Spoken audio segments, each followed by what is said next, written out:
Chapter 1585. She was starting to get excited. Therefore, some unpleasant words came out of her mouth. As the saying goes, nothing can be accomplished without rules. Mr. Moo, you should have heard of this saying before. If you do something wrong, as a parent, shouldn't you apologize? Let's put aside the fact that your son injured my baby. Shouldn't you teach your son a lesson for saying such outrageous things? Auntie, you should know that when a child does something wrong, he should be taught a lesson.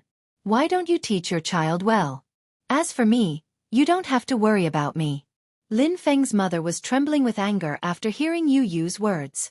She suddenly stood up and walked out of the door. She picked up her phone and made a call. As they were separated by a door, no one knew who she was calling. However, they could vaguely hear her angry voice. Where are you? Husband, come here quickly. Let's teach this father and son who don't know the immensity of heaven and earth a lesson. Mu Yaja's hearing was amazing, so he caught her words. His lips curled up coldly, but it was a smile.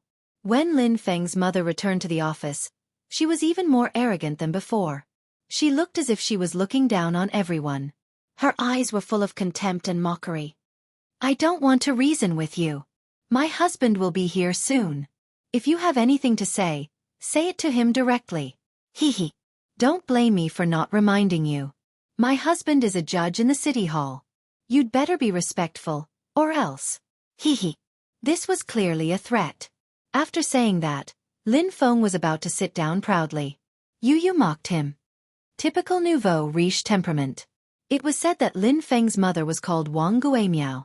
Her family was nouveau riche. Her family used to live in a village in the city.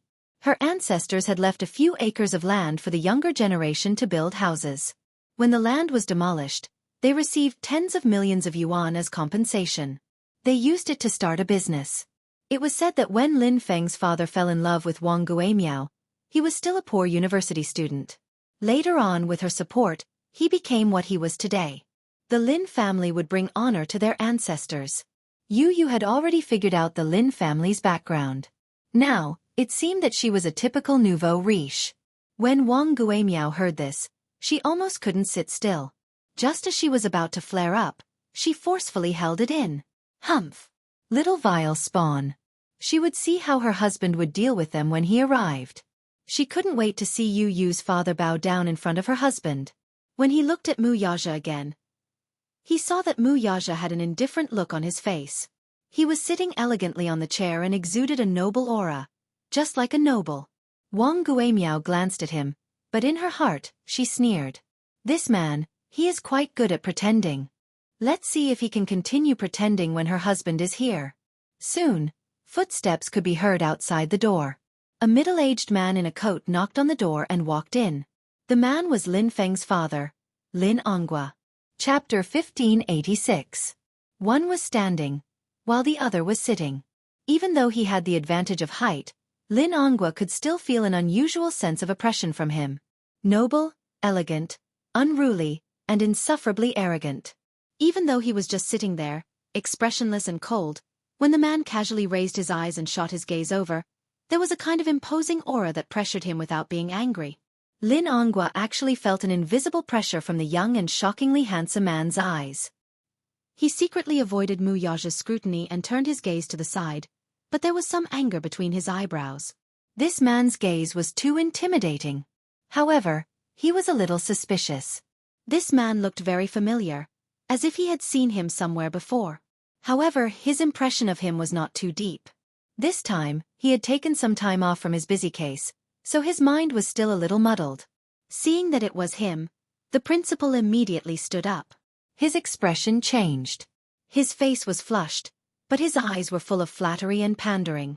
Even though it was restrained, it still gave people an indescribable feeling of discomfort. Aya, Judge Lin. You're here. There was no trace of the bureaucratic tone that he had in front of Mu Yaja. One level higher than the other, one level higher than the other. This was very true. However, Lin Onghua said, Principal, don't call me that. Now that I'm not in the court, you can't call me that. The principal smiled and nodded, but the flattery in his eyes did not decrease at all. He was still cheerfully welcoming Lin Onghua and waiting for him to sit down. When Wang Guimiao saw him, she immediately went up to him. "Hubby!" There was a hint of rebuke and coquettishness in her voice, which caught Yu off guard and caused goosebumps to appear all over his body. What a terrifying voice. Damn it! However, Lin Ongua's face still maintained a trace of restraint. After all, he was the chief judge of the Hall of Political Affairs.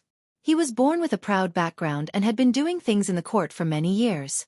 As a result, his style of speech was full of strong bureaucratic tone. He was rigid and dignified. He cleared his throat and said in a deep voice, "What is it? Your son is being bullied by other children in school." Wang Guimiao complained. "Lin Feng, come here," said Lin Ongua. Lin Feng obediently walked over. "What happened, Dad?" Lin Feng lowered his head. As soon as he said that, tears started rolling down his cheeks. "You're a man, don't cry." Lin Ongua pretended to reprimand him, then asked with concern, "Tell me, what's the matter?" He hit me." "Yuntan, you hit me." Lin Feng pointed at Yu as his aggrieved tears rolled down his cheeks even more violently. When Lin Ongua heard this, he immediately pulled him in front of him and carefully examined him. He originally thought that it was only his head that was disfigured, but he did not expect that his body was full of scars. It was beyond his expectations. When Lin Ongua saw the bruises on Lin Feng's body, he was furious. He raised his head and looked at Mu Yaja. "Are you Yun Tianyou's father?" Mu Yaja, however, nodded nonchalantly. "Yes. Hubby, let me tell you, not only is Yun Tianyou's father arrogant, but his words are also very harsh." Wang Guimiao exaggerated the story and then crossed her arms in front of her chest and gave an ultimatum. "Anyway, you can deal with this matter as you see fit." Chapter 1587. Lin Ongua asked again, "Did he hit you first? Or did you hit him first?" Of course, it was that uneducated guy who hit him first. Our Feng Feng has always been a good boy. He never causes trouble. In the end, our Feng Feng was framed and accused of being the one who attacked first. How is that possible? Feng Feng has always been protective of his classmates. Lin Ongua nodded. "I understand." Wang Guimiao was secretly pleased. Her husband was amazing. He had just arrived, and the situation was completely under his control. Look at how Yu's father was so scared that he didn't say a word. He must have been scared out of his wits. Seeing that the situation had changed, she immediately put pressure on the principal. "Principal, you have to deal with this matter fairly. Yu's father, you have to give us an explanation today. First, you have to apologize to our child.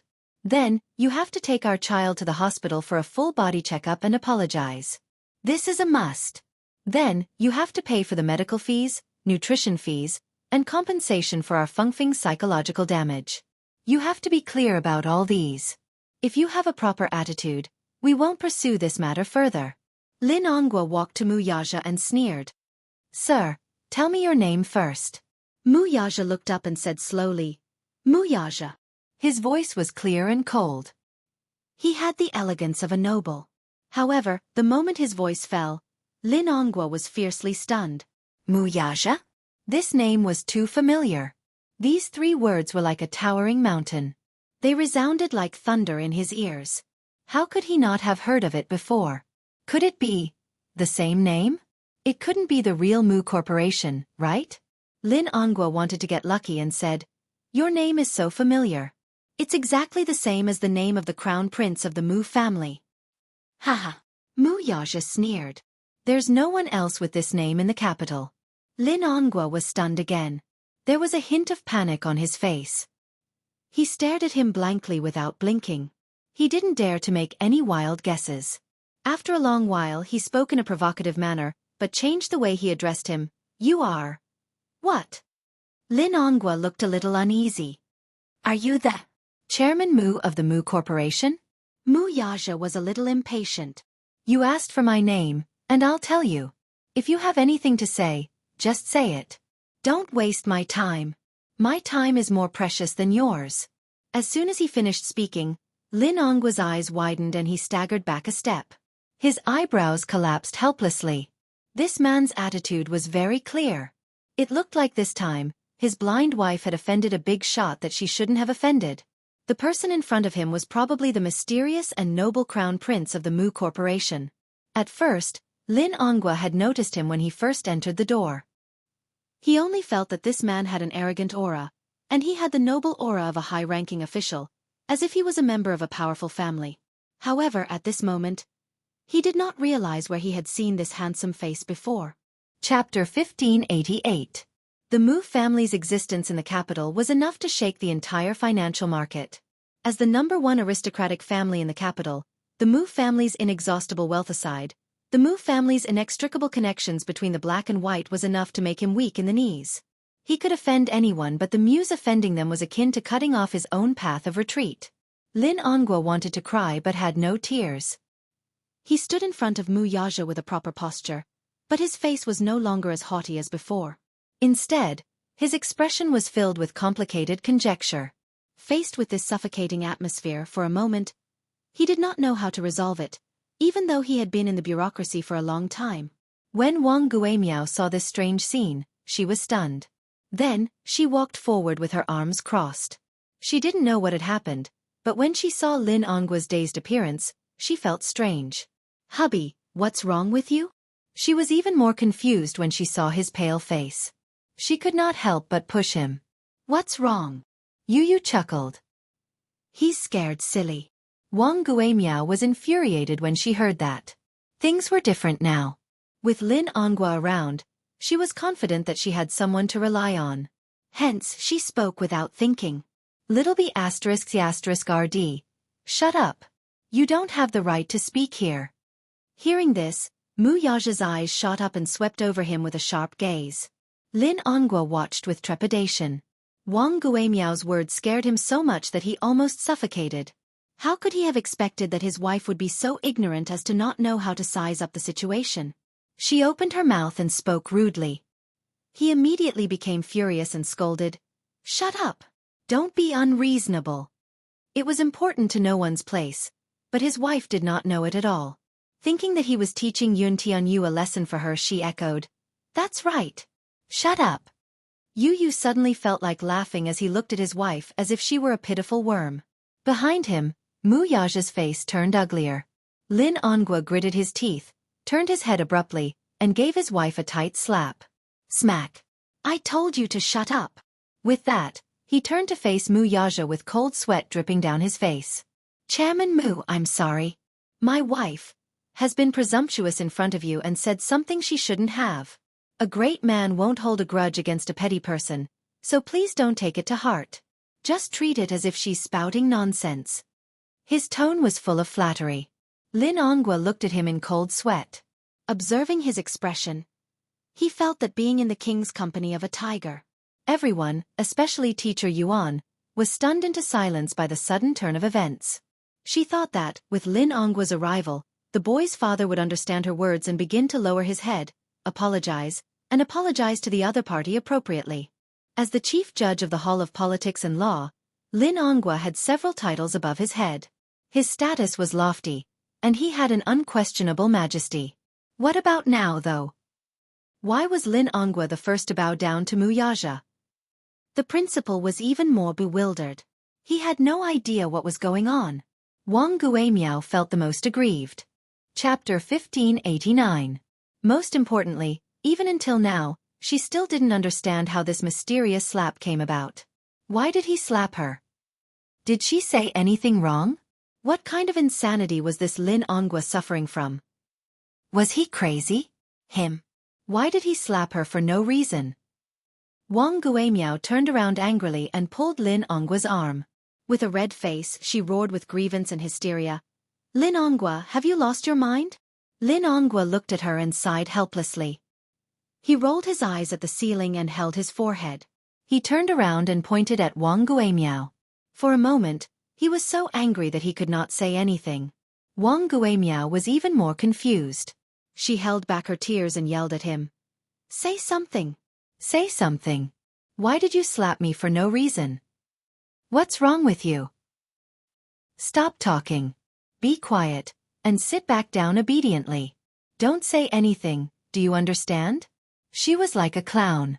Not only did she make a fool of herself, But Lin Ongwa was also afraid that she would continue to blabber and offend the Mu group. Then, her whole family would have no way out. It was not easy for him to get to where he was today. He did not want his bright future to be ruined because of such a small matter. His worry was not unfounded. There were people from the Mu family in the city hall. Although Lin Ongwa was a judge and had a good reputation, this man's words could make all his hard work go down the drain. However, he really did not know what to do now that the situation had developed to this stage. He could only hope that his wife, who had always been restless, would not add fuel to the fire. He did not want things to get out of hand when the time came. However, Wang Guimiao did not understand his good intentions. Instead, she questioned him sternly. Wang Guimiao, I want to ask you, what's wrong with you? You? Lin Ongwa looked at her in disbelief. He was so impulsive that he wanted to strangle her to death. Why was she so ignorant? Was she trying to get him killed? She was a burden. He looked at her. She could not do anything right, but she was good at ruining things. You have no right to speak here. Get out of my way. Lin Ongwa, don't be too. Sit there. Lin Ongwa's tone suddenly rose, and his sharp eyes signaled. Wang Guimiao's heart suddenly skipped a beat. She was afraid of him from the bottom of her heart. The look in his eyes and the look on his face showed that he was really angry. No matter how unwilling Wang Guimiao was, she could only sit to the side dejectedly and listen obediently. Although she didn't know what she had done wrong, Wang Guimiao could only sit to the side and listen obediently. Lin Ongwa turned around and apologized to Mu Yaja with an incomprehensible reverence. Chairman Mu, I'm sorry. My wife is insensible and has offended you. Please forgive her. Offended? Mu Yaja cocked a brow, but his voice was filled with an irresistible authority. Judge Lin, how can I dare to take the blame? She just said that she's going to teach us a lesson.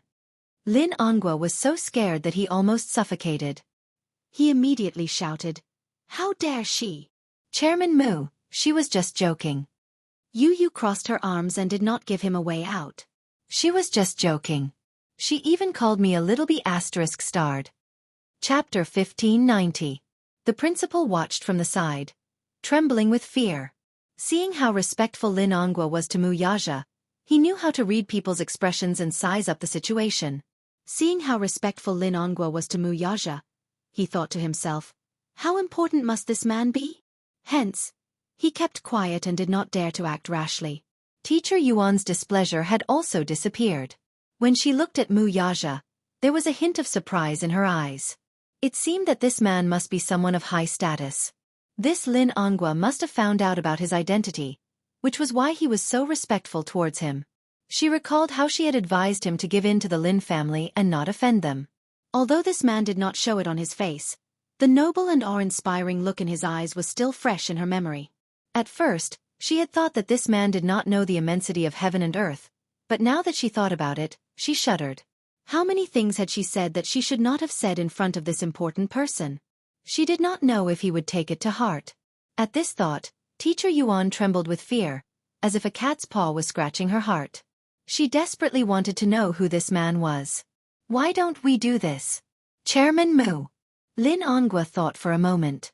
Suddenly he carefully probed, I'll ask my wife and son to apologize to your son.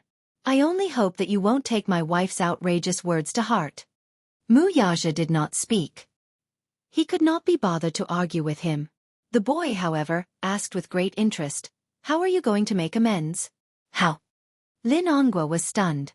Yu raised her eyebrows and asked with a smile, Kneel down. This. However, Lin Ongwa hesitated.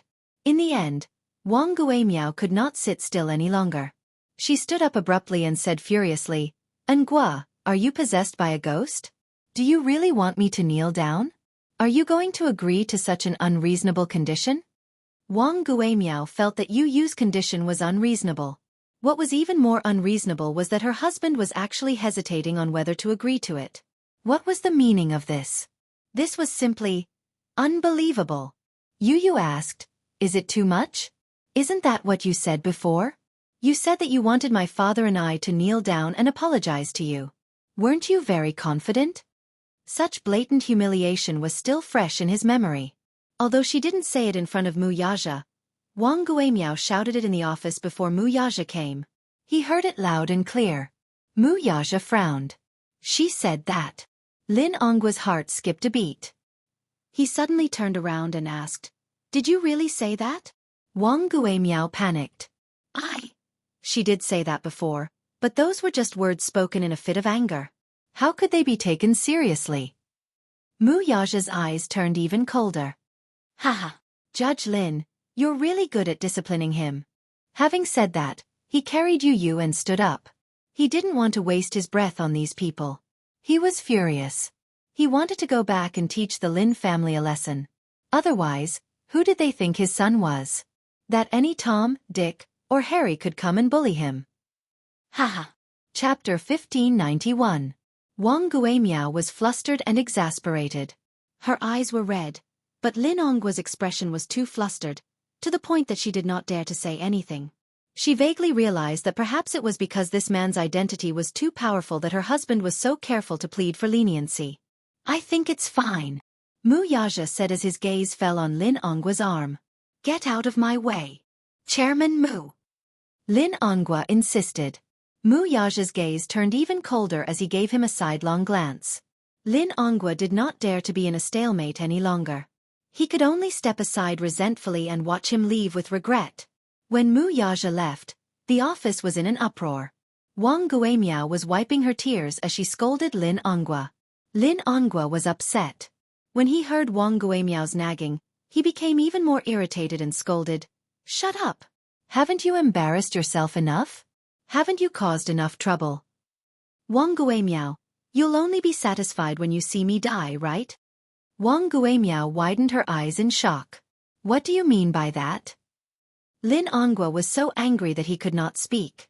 She went up to him, crying as she questioned, "What's going on? Who is he? Why are you giving in to him and being so respectful to him? To the extent that you want me to kneel down and apologize. Explain yourself." Lin Ongwa sat aside angrily, but he was also upset. When he thought of Mu Yaja's deep and sullen gaze before he left, his heart raced and he could not sit still. "Wang Guimiao, I think you're going to play me to death." Wang Guimiao was so anxious that her face turned red. The principal came up to him and asked, "Mr. Lin, this Yu's father, who is he? You seem to know him." Lin Ongwa sneered, but it was more like he was mocking himself. "If I could know such a person, everything would be easier. What a pity. I know him, but he doesn't know a nobody like me." This Teacher Yuan was flabbergasted too. Lin Ongwa suddenly said in a low voice, "Do you know that this is Mu Yaja, the Mu Group CEO? I've offended him this time. I don't know what he's going to do to me." Mu. The principal was stunned when he heard that. Mu Group. Isn't the capital's Mu? Oh God. A name that reverberated like thunder in the ears. Impossible, right? Isn't Yun Tianyou's surname Yun? How does his father have anything to do with the Mu Group? The principal mumbled in confusion. How? When I saw him. When I his name's that's why I thought of it. Lin Ongwa was also extremely regretful. What? Wang Guimiao was stunned. Mu Group. Mu was to Mu. The Mu was of the aristocrats. There Ongwa Mu's there. Yue Nouveau Riche might be able to become one overnight. The aristocrats, on the other hand, only appeared once every 300 years. The Mu family was such an aristocratic family. It was a century-old family with deep roots. Chapter 1592. On the other hand, a family like the Mu family was something that they could never hope to catch up to. Wang Guimiao was completely terrified. Even though she was ignorant and inexperienced, she knew that she should never offend the Mu family in the capital. That was a century-old wealthy family with immense power. Mu Yaja carried Yu to his class and packed his bag. He was supposed to attend the parent-teacher meeting in the afternoon, but he was not going to attend it. He decided to transfer his son to Xiao Yichen's school. It was recess time, and it was almost lunchtime, so the class was very noisy. However, when Mu Yaja stepped into the classroom, the huge classroom instantly quieted down. The group of little ones stared at him, and countless pairs of eyes stared at him. Some looked curiously, while others looked anxiously at him. They thought that he was a high-ranking official from the school who had come to inspect the class. Recently, the Ministry of Education had been conducting random inspections of the school's standards. Therefore, high-ranking officials from the Ministry of Education often came in and out. However, when Mu Yaja sat in Yu Yu's seat and started to pack his bag, the group of children suddenly realized that this was Yu Yu's father. Oh my God, he's so tall and handsome. He's even better looking than the celebrities on TV. However, it was Mu Yaja's first time in school, and it was also his first time walking into a class of little ones. It was his first time appearing in school as a parent. He started to pack his bag, but when he sat in front of the low desk, his face immediately darkened. His figure was tall and slender, and when he sat in front of the low desk, the sense of disparity and abruptness was immediately reflected. He moved around in embarrassment, trying to find a suitable angle, but it was in vain. In the end, he found that the bench here was too small, so he was trapped in such a narrow space, and it was difficult for him to make ends meet. On the other hand, Yu Yu enjoyed the process very much. He stood beside Mu Yaja and unceremoniously enjoyed the countless envious and surprised gazes. He accepted all of those stunned gazes and did not reject any of them. Many children were envious of Yu Yu for having such a young and handsome father. They were children after all. Although they were childish, there were all kinds of comparisons between them. At most they would compare their parents. They would compare whose mother was younger and prettier, whose father was more handsome, whose family was wealthier. It was more or less these. Mu Yaja glanced at Yu Yu. At that moment, the little one had his hands behind his back. Mu Yaja was full of smiles, he was very happy, and proud of himself. If it was in the past, he would have been envious. He would have enviously looked at other students' fathers. Now, he had become the object of envy. He was in a good mood. Mu Yaja pursed his lips and could not help laughing. He was after all a 7-year-old child.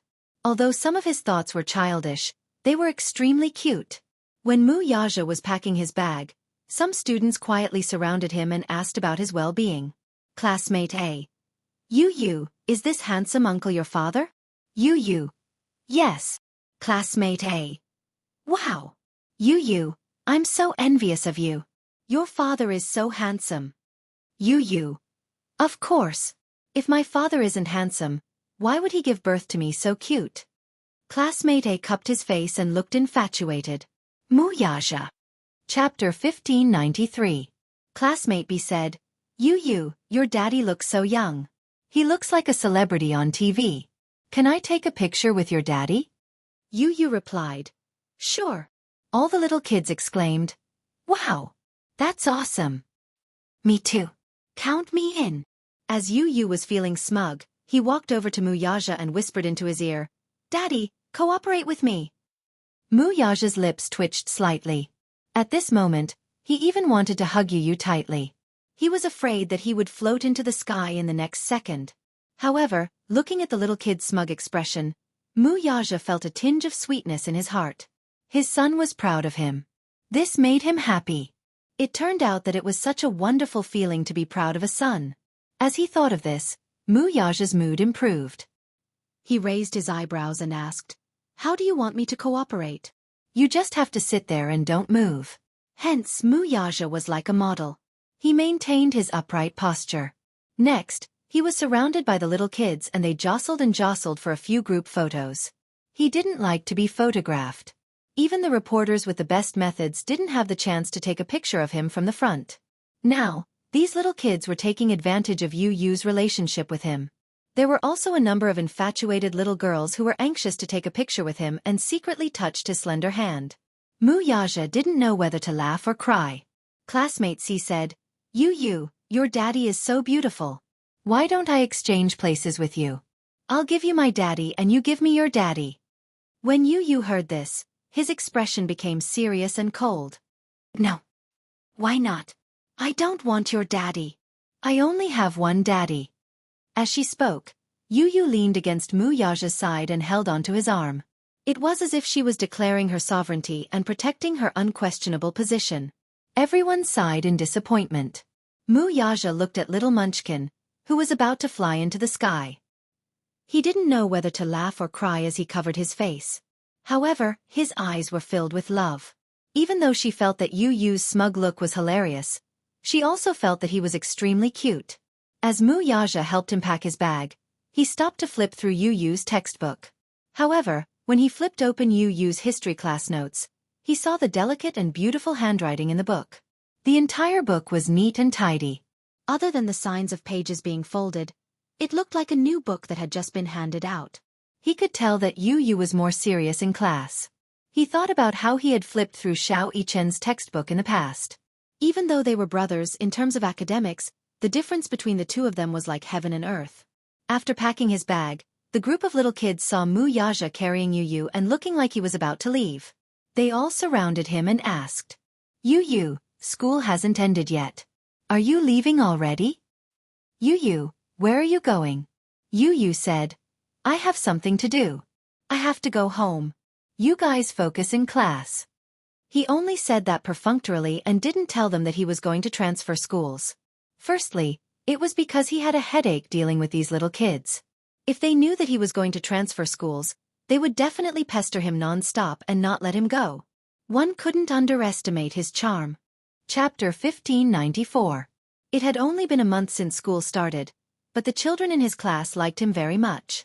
If they knew that he was going to transfer schools, they would definitely cry their hearts out. It was easy for children to become emotionally dependent. All right. Everyone was reluctant to see him leave. "Goodbye, Yu Yu. Goodbye, Yu Yu, Daddy." The children walked Yu Yu and Mu Yaja to the entrance of the classroom and watched them leave. Mu Yaja carried Yu Yu. When he turned around and saw the scene of them sending him off, he could not help but smack his son's butt. "Son, you're really popular in class." Yu Yu snickered. "Daddy is very popular too. The little guys in the class all like you very much." "Little guys?" Mu Yaja was amused by his son's adjective. "Baby, you're the same age as them. You call them little guys as if you're an old man." When Yu Yu heard this, he suddenly hugged his son's neck and kissed him on the cheek. "Daddy, it's great that you're here today." Mu Yaja was stunned. Then he smiled and asked, "What do you mean?" "I'm very happy today. Because your appearance proves that I'm just like them. I have a daddy who loves and dotes on me." Yu Yu's little bit of self-esteem was greatly satisfied. Actually, his self-esteem was different from the children's. In the past, he really envied those children. They had a daddy, a mommy, and a happy family of 3. Today, his daddy was like a god who had descended from the sky and appeared by his side. Yu Yu gently rested his head on his shoulder. His pink lips curved slightly as he snickered. "To be honest, I've been dreaming of this day for as long as I can remember." In the past, he had imagined that when he was in school, his daddy would suddenly appear at the classroom window like the other children's fathers. He would look at him gently and lovingly. He had been waiting for this moment for a very, very long time. Mu Yaja carried him. Although he had a heavy backpack on his arm, he did not find it strenuous at all. While she was gratified to hear the boy's confession, she also tasted a tinge of heartache. As lucky as he was, meeting Yun Shursher was the luckiest thing that had ever happened to him. Because of her, he had a pair of obedient sons. After he carried Yu Yu into the car, Mu Yaja drove back to the office of the office.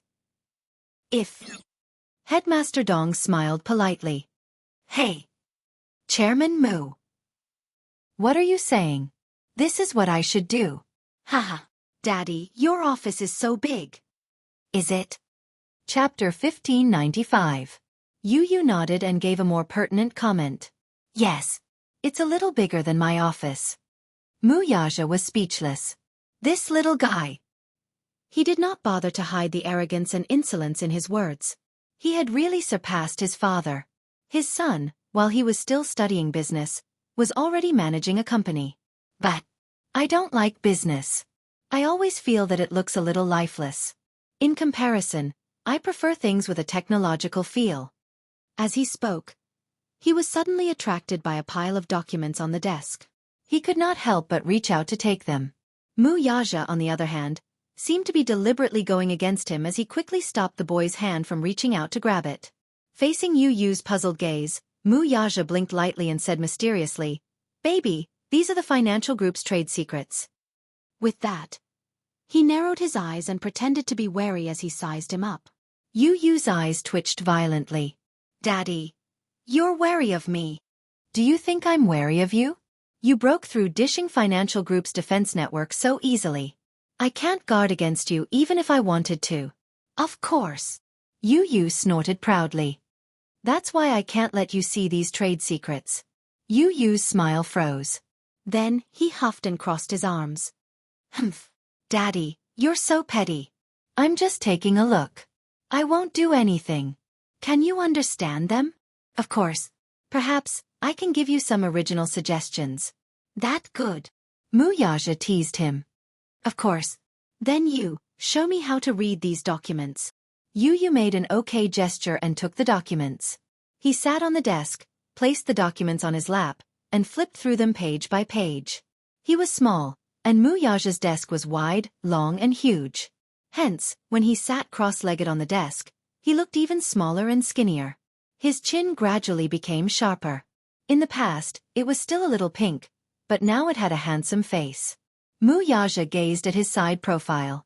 Yu quietly lowered his head and flipped through the documents. Perhaps it was because of the high temperature in the office. He loosened his tie casually.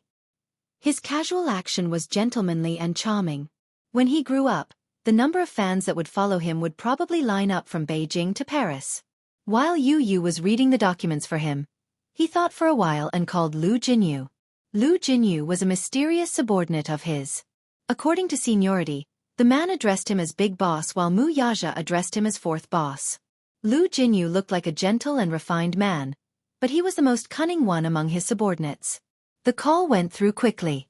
Before Muyaja could say anything, Lu Jinyu smiled and said, "Boss, what orders do you have for me this time?" Lu Jinyu was used to going straight to the point. This was because he knew that time and efficiency were Muyaja's pursuit. He never liked to bluff. Muyaja ordered, "Jinyu, find out about Lin Ongwa from the Legal Affairs Hall. Check his background." Haha, boss. Did this Lin Ongwa offend you? Chapter 1596. Lu Jinyu laughed sinisterly. The Hall of Political Affairs is an organization set up by the government. Naturally, the people inside are not simple. But boss, you should know that not many of the people in the Hall of Political Affairs are clean. If you want to find out the background of this person, I might be able to find a lot of interesting things for you. This Lin Ongwa is a bluff. He's very arrogant. If it were in the past, I wouldn't be willing to stoop to the level of a small fry like him. But today, he's made me a little unhappy. At the end of his sentence, Muyaja's voice suddenly deepened, and he gave a certain hint. On the other hand, Lu Jinyu received his hint and immediately said, "Boss, don't worry. The thing you want, I'll get it for you by tomorrow at the latest. When the time comes, you can do whatever you want with him." "Okay. Let me know as soon as possible." Lu Jinyu agreed. After the call ended, Muyaja stood up and walked to Yu's side. The little munchkin was focused on flipping through the case. He glanced through 10 lines at a time and circled some data from time to time. He smiled satisfactorily and gently rubbed his little head. Walking to one side, he picked up an apple and sat on the sofa to peel it for him. After peeling the apple, he carefully cut it into small slices and skewered them with toothpicks before bringing them to the little munchkin's hand. His cell phone suddenly rang. Muyaja picked up his cell phone and glanced at the screen. It was an unknown number. After answering the call, an unfamiliar man's cautious voice came from the other end. "Hello. May I know if you're Chairman Mu from Dishing Financial Group?" Muyaja smiled slightly. Although the other party did not state his identity, he immediately guessed who this person was. "As the head of the city hall, you're indeed very capable. But don't you think it's inappropriate to use your power to investigate my personal number?" Jiang Hongwei was shocked. He thought to himself that this Muyaja was indeed not simple. He had already guessed who he was before he had even revealed his identity. At the same time he felt guilty. In a moment of desperation, he had indeed used his power to investigate Muyaja's personal number through the internal network. However, Jiang Hongwei had been in the government for many years. He was also an old fox. He avoided the important points and dwell on the trivial points. He quickly avoided this topic. "Haha. Chairman Mu, it's like this. Just now I got the news. I heard that your men are collecting information about Lin Ongwa. I'd like to ask, what's going on? Did he offend you?" Jiang Hongwei was over 50 years old. To be able to sit in such a position as the City Hall director, he was definitely not an ordinary person. Even if there was a slight disturbance, he would be extremely alert. As soon as he gave the order and Lu Jinyu did something, the news reached Jiang Hongwei's ears. People like them had always been very sensitive to this kind of thing. They had called in a hurry just to sound out the situation. Mu Yaja couldn't be bothered to pay attention to him. He lazily asked, "What do you think?" His words had a deep meaning, but it made Jiang Hongwei even more worried. "Chairman Mu, tell me, how did Lin Onghua offend you?" "Offend you?" Mu Yaja laughed mockingly. "I'm afraid it's not appropriate for you to ask me this question." Chapter 1597. Mu Yaja said slowly, "The people in the City Hall are all so capable. Director Jiang, if you don't control your subordinates, you won't be able to protect yourself if something fishy happens to them." These words made Jiang Hongwei extremely anxious. For someone as experienced as him, he could naturally sense that something was amiss with just a few words. It seemed that Lin Onghua had offended the person he shouldn't have offended the most. However, he had already expected this to happen. His phone call was just to sound out Lin Onghua. Naturally, he didn't care about Lin Onghua. Still, after working together for so many years, some interests were intertwined. Jiang Hongwei was worried that Lin Onghua would be foolish enough to provoke Mu Yaja into a fit of rage. If that were to happen, the whole City Hall would be wiped out in one fell swoop. It wasn't easy for him to climb to his current position. He had worked hard for more than 20 years and settled down in the political arena where there was a knife hidden behind a smile for many years to achieve the glory he had today. He couldn't just let someone drag him down and take him down from his position.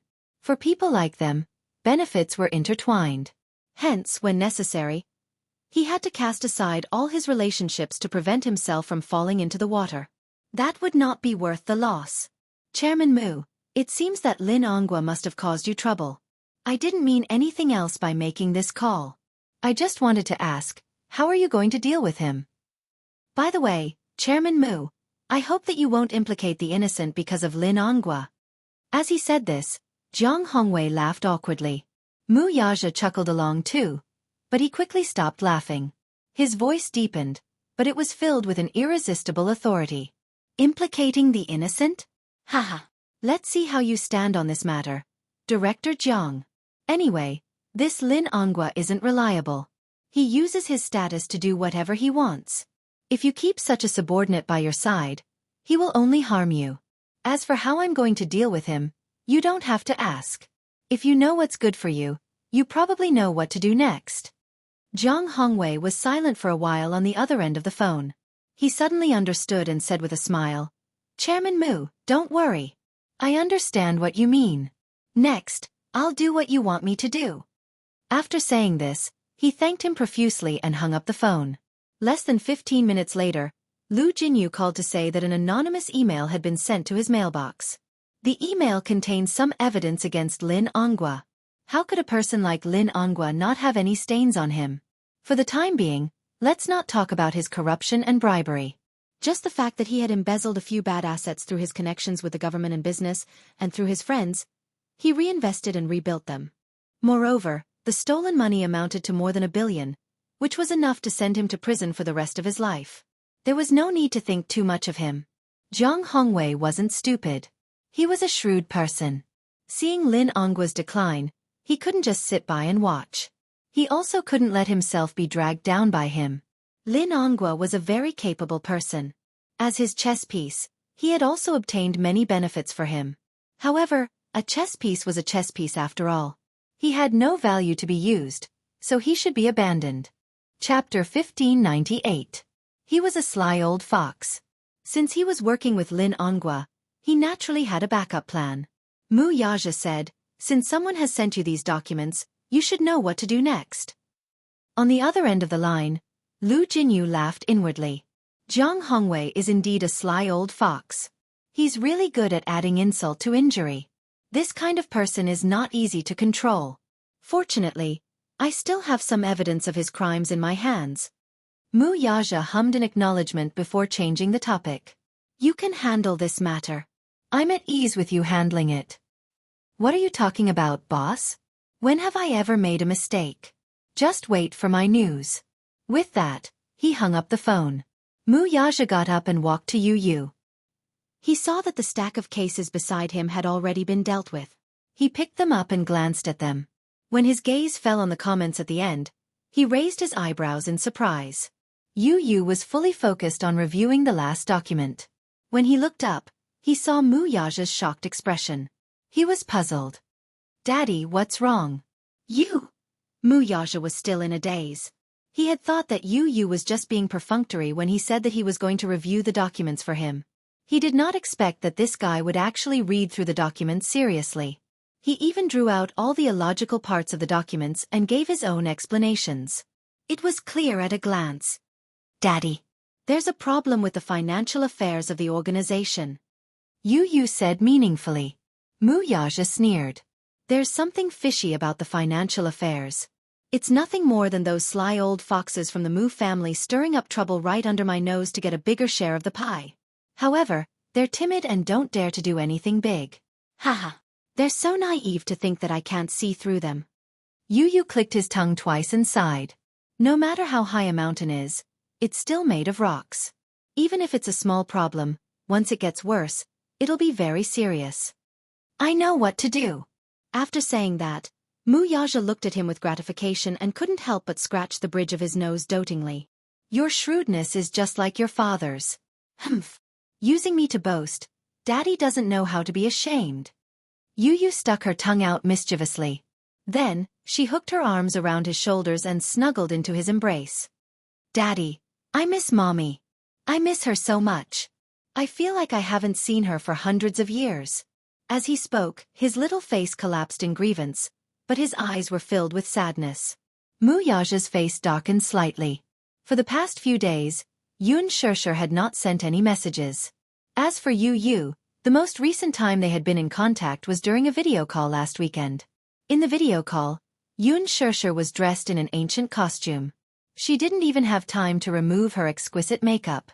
Her clothes were scattered and she wore a golden hairpin with tassels on her head. She couldn't hide her fatigue. When she had the video call with him, she had been secretly hiding in the changing room during a break in filming. She had purposely lowered her voice when she spoke. After that, other than a few messages, they had lost contact. Yu Yu could only pitifully find out about Yun Shirshir's updates from the production team's official Weibo account. He missed her dearly. For the past few days, Xiao Chen wasn't as active as before. Sometimes, he would sit quietly on the sofa and browse the official Weibo account of the production team of Lethal Beauty. Chapter 1599. Yu Yu said, "It's Mommy's birthday next Monday. I've always been the one to celebrate Mommy's birthday in the past."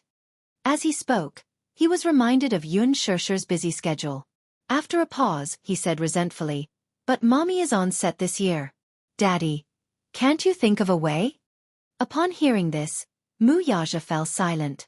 At night, an uninvited guest appeared outside Shangti Walk. It turned out that Lin Ongwa, who had caught wind of the news, had brought his wife and son to Yu Yu's doorstep to beg for Mu Yaja's forgiveness. Lu Jinyu acted quickly, and Lin Ongwa was well informed. When he heard the news that night, he felt uneasy. Hence, he personally brought his wife to apologize to them. Otherwise, his life would be ruined. Mu Yaja was in the study. Hence, Yu Yu put on a coat and walked out of the door. He saw Lin Ongwa and Wang Guimiao standing outside, looking uneasy and frightened. When they saw him, they looked as if they had seen their savior. Both of them went up to him and pleaded with him through the luxurious iron door. "Yu Yu, is Chairman Mu home? Let me see Chairman Mu, will you?" "All right. Uncle is begging you."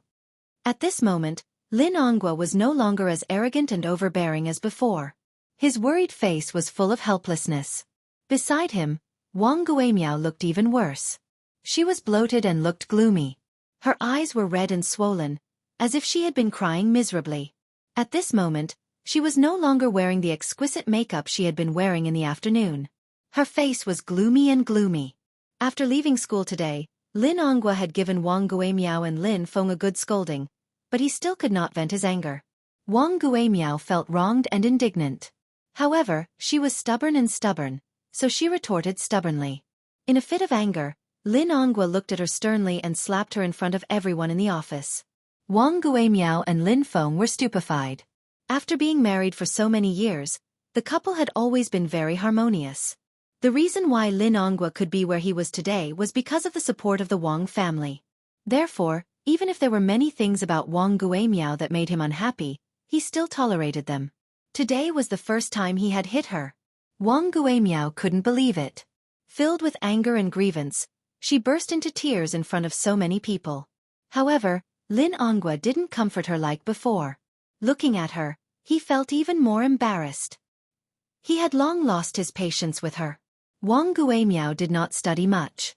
Not only was she uncultured, but she also had a low EQ, which caused him a lot of trouble. He had repeatedly warned her that there would always be someone better than her.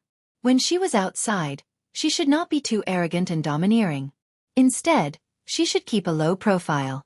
Given his position, he had to be careful in everything he did.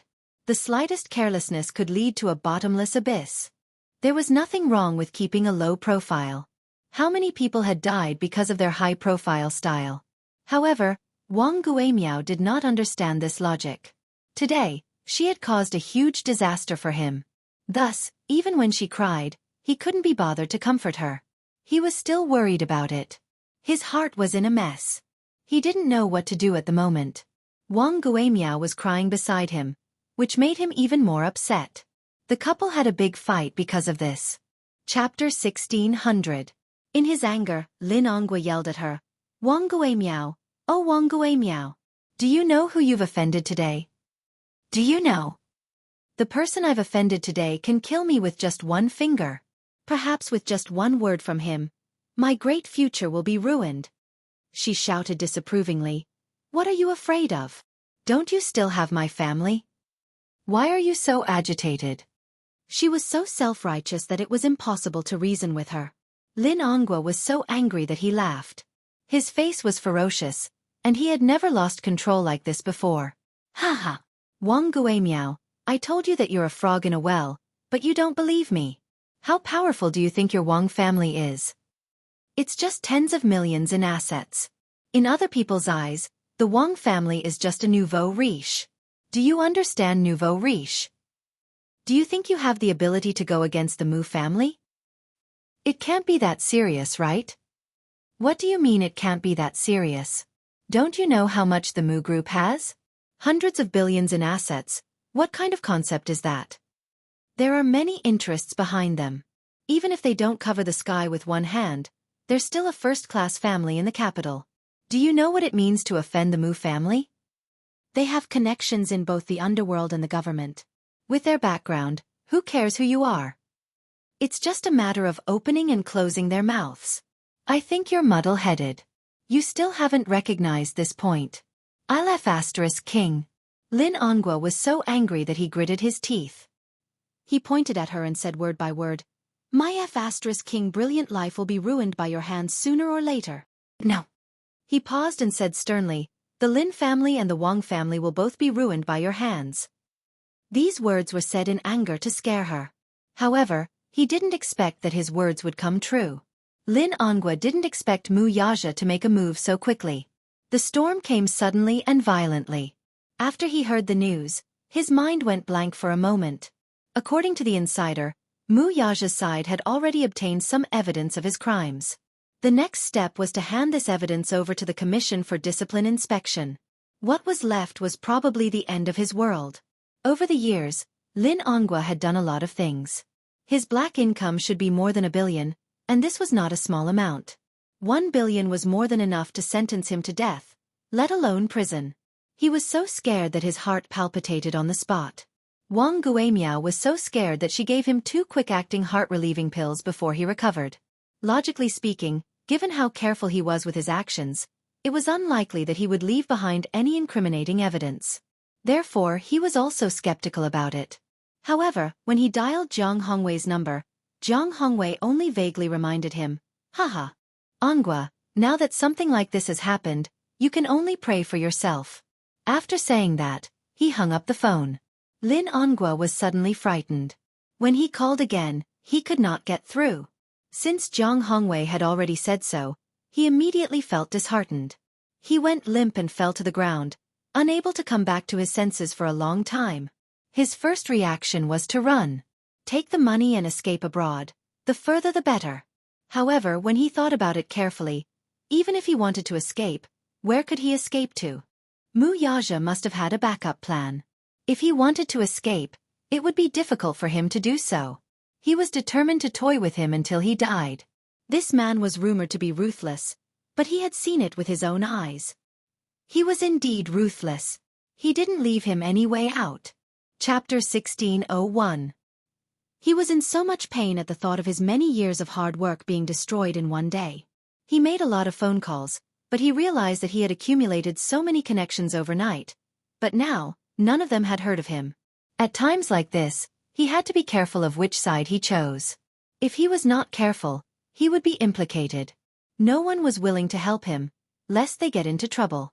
He thought for a while and finally decided to bring Wang Guimiao to apologize to him personally. Perhaps, he would be lucky enough to get his forgiveness. Thus, the scene before him was born. Yu Yu stood expressionlessly at the door. He looked at the pleading couple without a trace of emotion in his eyes. How pitiful! Yu Yu said this coldly with an indifferent expression. Lin Ongwa saw his expression and was shocked by the little guy's calm state of mind. Usually, children of this age would run to their parents in fright upon seeing such a scene. However, at this moment, he stood at the door with his arms crossed and a cold expression on his face. Wang Guimiao looked at him with an ugly expression and felt extremely remorseful. She could not figure it out and found it strange. She had known about Yun Tianyu since he was in kindergarten, but she had only heard that he had a mother. She had never heard of him having a father. In the parents' group, it was said that the child was from a single-parent family and could not even be considered a single-parent family. His mother was still unmarried, so no one could say for sure how the child came about. It was said that he was an illegitimate child. His mother gave birth to him at the age of 18, which was an unmarried pregnancy. Many people looked down on her and despised her from the bottom of their hearts. Wang Guimiao looked down on her even more. Without an indomitable man in the family, it was indeed easy for people to gossip. A single mother would be subjected to a lot of malicious speculation and slander. Today, however, this child had a father out of nowhere. Moreover, this man's status was not low and was incomparably noble. He was actually one of the top figures in the Mu family. Even now, she still felt that she was in a dream. Who asked her to be unlucky, though? The only thing to blame was that she should not have gone overboard. Lin Ongwa went up to him and begged again. "Little master, can you please invite your father out? I have something to ask of you." "What is it? Can't you tell me?" Yu Yu said casually. Lin Ongwa was embarrassed for a moment, but he knew that this child was obviously making things difficult for him. Thus, his face turned red. He clenched his teeth and actually knelt on the ground with a plop. It was late at night and the ground was cold. He knelt down, almost without hesitation. Yu Yu was not surprised to see him kneel down. At the same time, she looked at Lin Ongwa meaningfully and smiled. "Mr. Lin, why are you doing this? What are you trying to do?" "Little Lord, I'm here to apologize to you and your father." As Lin Ongwa spoke, he fiercely pulled Wang Guimiao. Wang Guimiao was caught off guard and fell to her knees as well. A sharp pain came from his knee. However, she couldn't care about anything else. In any case, he had already lost all his face, and there was nothing he could do to regain it. Chapter 1602. Even though she did not believe it, Wang Guimiao knew that Lin Ongwa was in a panic. Lin Ongwa said that the Mu family had secretly obtained some evidence of his crimes.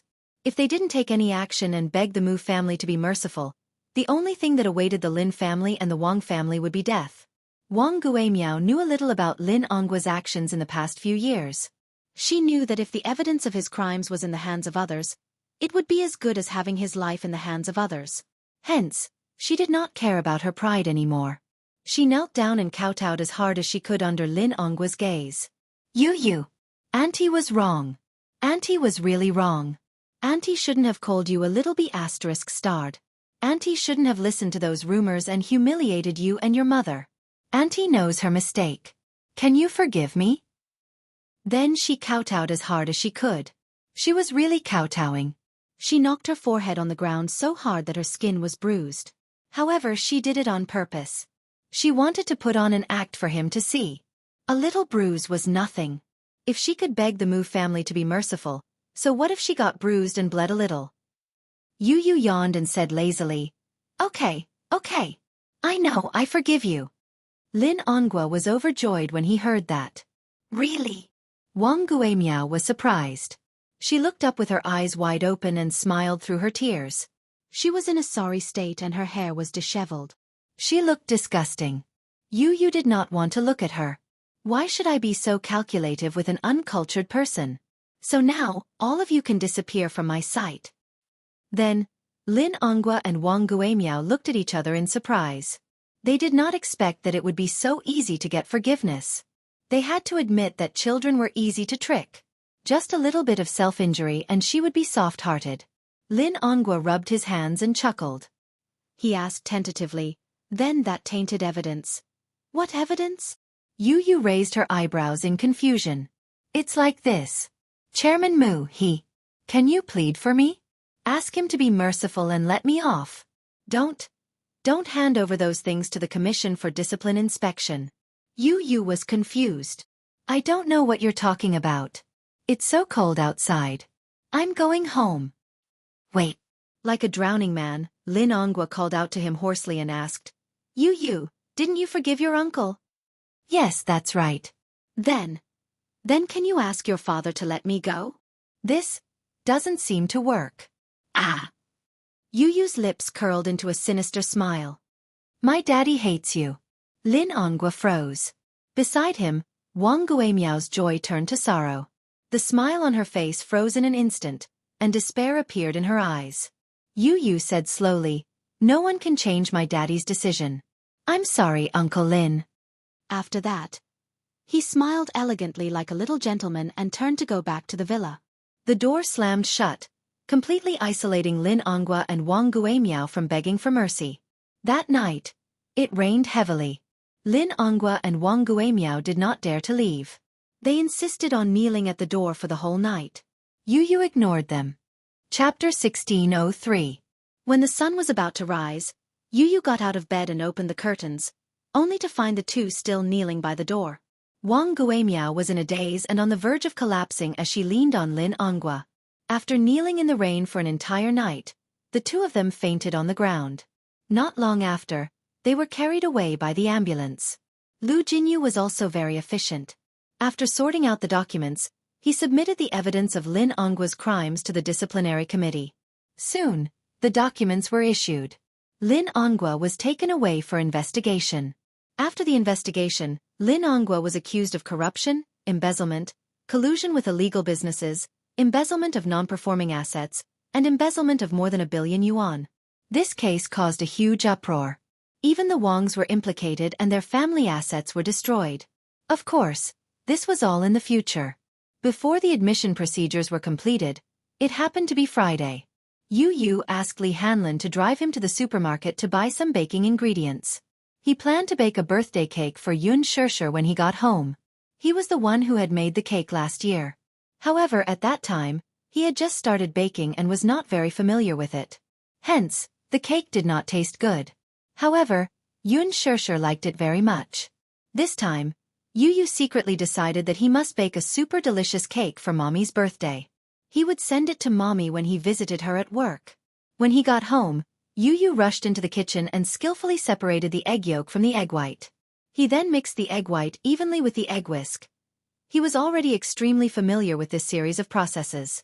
In the past, he would often bake some small cakes as a snack. He used a mold to create a heart-shaped cake embryo and placed it in the oven. Then, he started to think about what kind of cake he should make. After much consideration, he decided to draw a cartoon version of the family portrait on the cake. When Mu Yaja got home, he heard some noises coming from the kitchen. He walked in quietly and saw Yu Yu with his head lowered. He was so focused that he did not notice Mu Yaja's presence behind him. He was making a fondant cake.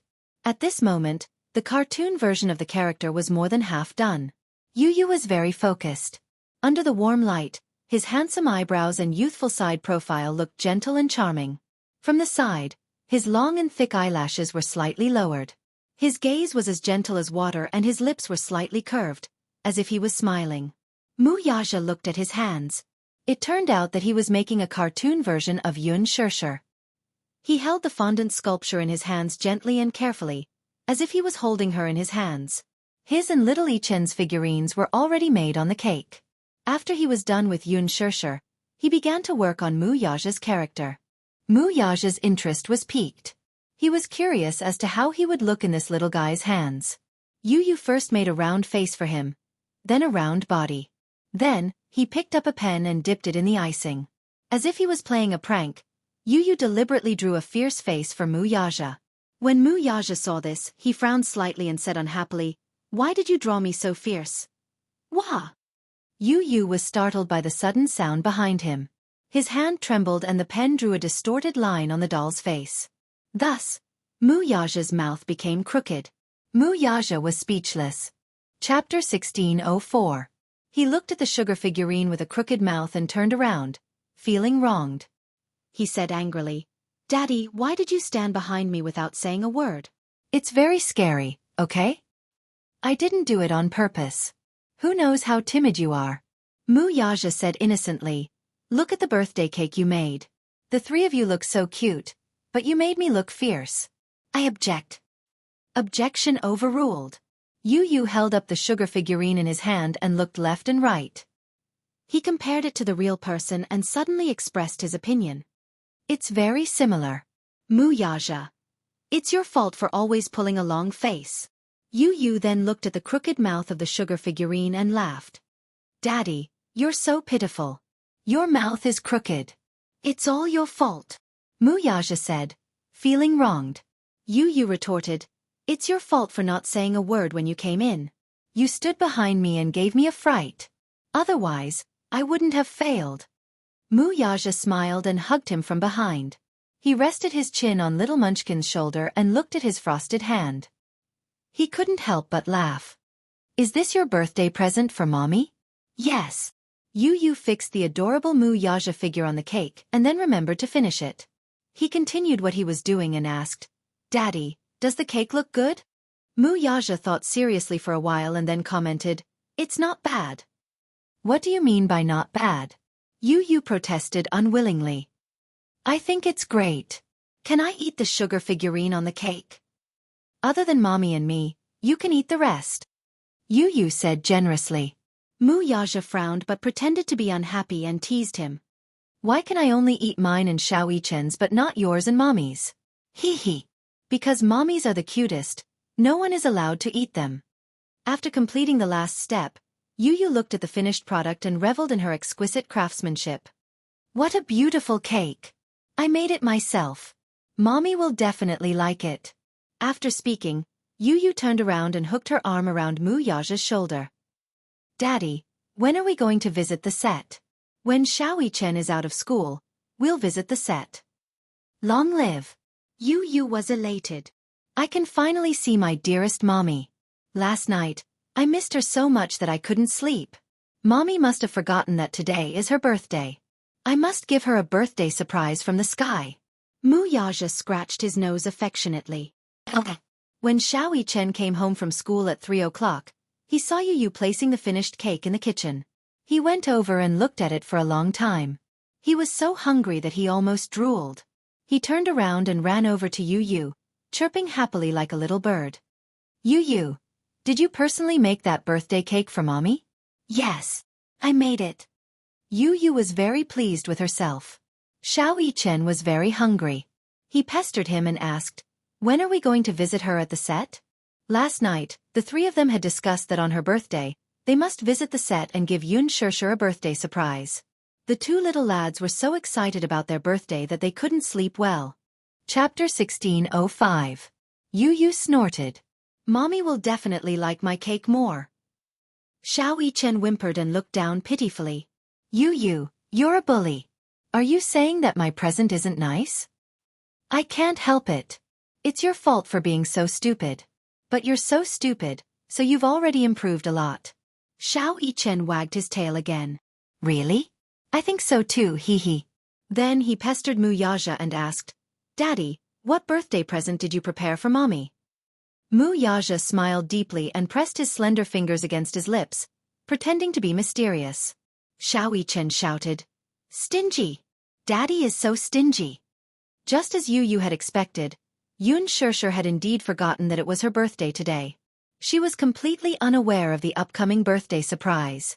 Early in the morning, she rushed to the set, changed into an ancient costume, put on makeup, and participated in the filming. The sun was shining brightly these few days, so there were many outdoor scenes. Yun Shirshir was inevitably nervous because it was her first time using a wire. On the set, Director Gu and the martial arts master were nervously discussing the upcoming wire scene. Yun Shirshir changed into a pink silk dress. The next scene was her encounter with the male lead, Yun Cheng, played by Hua Jin. In the plot, the prince's mansion was holding a birthday party. Qin Shuiyao, who was playing the role of Qin Shuiyao, climbed a tree to pick up a kite. She accidentally slipped and fell from the tree. The male lead appeared and saved her. When the two met, Qin Shuiyao fell in love with Yun Cheng at first sight. There were two scenes today. One was between Yun Shirshir and Hua Jin, and the other was between Yun Shirshir and Lin Ji. Yun Shirshir changed into her costume and was familiarizing herself with the camera position. Positioning was very important when filming, so she had to familiarize herself with it in advance. In addition, she was worried that she would not perform well in the wire scene and was under a lot of pressure. Suddenly, there was a fierce commotion on the set. Yun Shirshir turned around and saw countless flashing lights. It turned out that Lin Ji had changed into her costume and appeared on the set. Today, there were many reporters visiting the set. However, as the media, the main visitors were naturally the female lead, Lin Ji, and the male lead, Hua Jin. The audience was looking forward to the collision and sparks between the #1 young man in ancient costumes and the #1 actress in ancient costumes. Therefore, as soon as Lin Ji appeared on the set, all the reporters were on the move. They aimed their cameras at her and flashed wildly. Many other actors and actresses were looking at Lin Ji enviously. As expected of Lin Ji. As the female lead, she has so many media reporters visiting her. How glorious! A female supporting character sighed with envy. Humph! Who knew if these reporters were hired by her? Lin Ji hasn't been in the limelight recently. She's not even as popular as Yun Shirshir. These reporters might have been hired. Another supporting character cursed inwardly. Along the way, Lin Ji's appearance caused a stir on the set. She seemed to enjoy the sensation and smiled at the reporters from time to time. She seemed to have come prepared. She had on exquisite makeup and was posing and flirting under the flashing lights. All the reporters surrounded her excitedly and handed microphones to her from time to interview her. Lin Ji noticed that Yun Shirshir was also looking at her. The corners of her mouth curled up and her eyes revealed a smug look, as if she was silently showing off. Yun Shirshir frowned. This Lin Ji. Chapter 1606. Didn't she know that her pretentious appearance made her look like a clown? She turned around and continued reading her script. Gu Xiaoyong heard the commotion and turned around abruptly. He frowned when he saw Lin Ji surrounded by reporters. Director Gu had a strange temper. He was very particular about the rules of the set. During filming, he strictly forbade any form of visits, let alone a high-profile one like Lin Ji's. If the media were to enter the set during filming, it would be detrimental to the set. It wasn't that they weren't allowed to visit the set, but they were filming and were not allowed to do anything unrelated to the filming. Old Zhang, where did these reporters come from? Director Gu asked with a frown. The script editor shook his head. Director Gu slammed the table and said angrily, "Didn't I order time and time again to seal off the set during filming and not allow any media or fans to enter?" Director Gu, I've already sent people to seal off the set. I don't know what's going on either. Director Gu threw down his script and walked up to Lin Ji. He waved his hand and said, "Now is not the time to visit the set. Get lost." Director Gu was known for his fiery temper. The reporters didn't dare to offend him, so they scrambled away with their equipment at his command. Lin Ji was left behind with an awkward expression. Director Gu, Gu Xiaoyong didn't wait for her to explain and scolded, "Shut up! Lin Ji, didn't I warn you not to cause any trouble on set? You're acting in my film as the female lead. Do you think you're good at acting? Or do you think you're so good that you can be so lawless and arrogant on set? How dare you let the reporters in during filming? Don't you know that I hate it when outsiders come in during filming?" Director Gu didn't give Lin Ji any face in front of everyone. Lin Ji's face turned green and red. She was extremely embarrassed. Director Gu, you've misunderstood me. I don't know how these reporters got in. You don't know? Director Gu sneered. Don't you know best how they got in? Why are you acting dumb in front of me? Do you think I'm easy to fool? Are you a best actress? Or an A-lister? Why did those reporters only take pictures of you and not the others? Do I have to be more straightforward? Why did you disregard the interests of the crew and consider the feelings of others? Have you considered my thoughts? Gu Xiaoyang mercilessly exposed her in front of everyone, making Lin Ji even more embarrassed. The supporting actress who had guessed that Lin Ji had hired a reporter to visit her on set sneered. I knew it. Haha. Lin Ji still wanted to explain. Gu Xiaoyang didn't want to listen to her excuses. Look at your face. What the hell is that makeup on? Didn't I ask the makeup artist to do willowy eyebrows and cherry lips for you? Take a look at yourself and look in the mirror. Lin Ji hired a reporter to visit her at work. In order to look more photogenic, she especially asked the makeup artist to put on Korean-style makeup. Gu Xiaoyang scolded her harshly. Lin Ji felt too ashamed to show her face. Director Gu. Lin Ji's eyes were misty with tears, and she was about to cry. She deliberately acted pitiful in order to gain Director Gu's understanding. Chapter 1607. Lin Ji, I'm warning you for the last time. Don't play any more tricks. If you anger me, I don't care if you're the female lead or not. I'll cut you into a side character. Hee. I'll also give you a heads up while I'm at it. Anyway, the filming has just started, so it doesn't matter even if I kick you out of the cast. Don't blame me for falling out with you when the time comes. Anyway, the female lead in his heart was never this actress.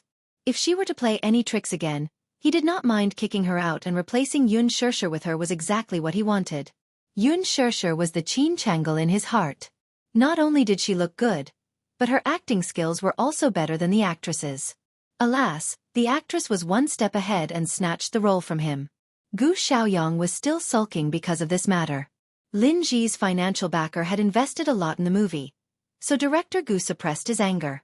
Go wash my makeup and redo it. Gu Xiaoyang said and left.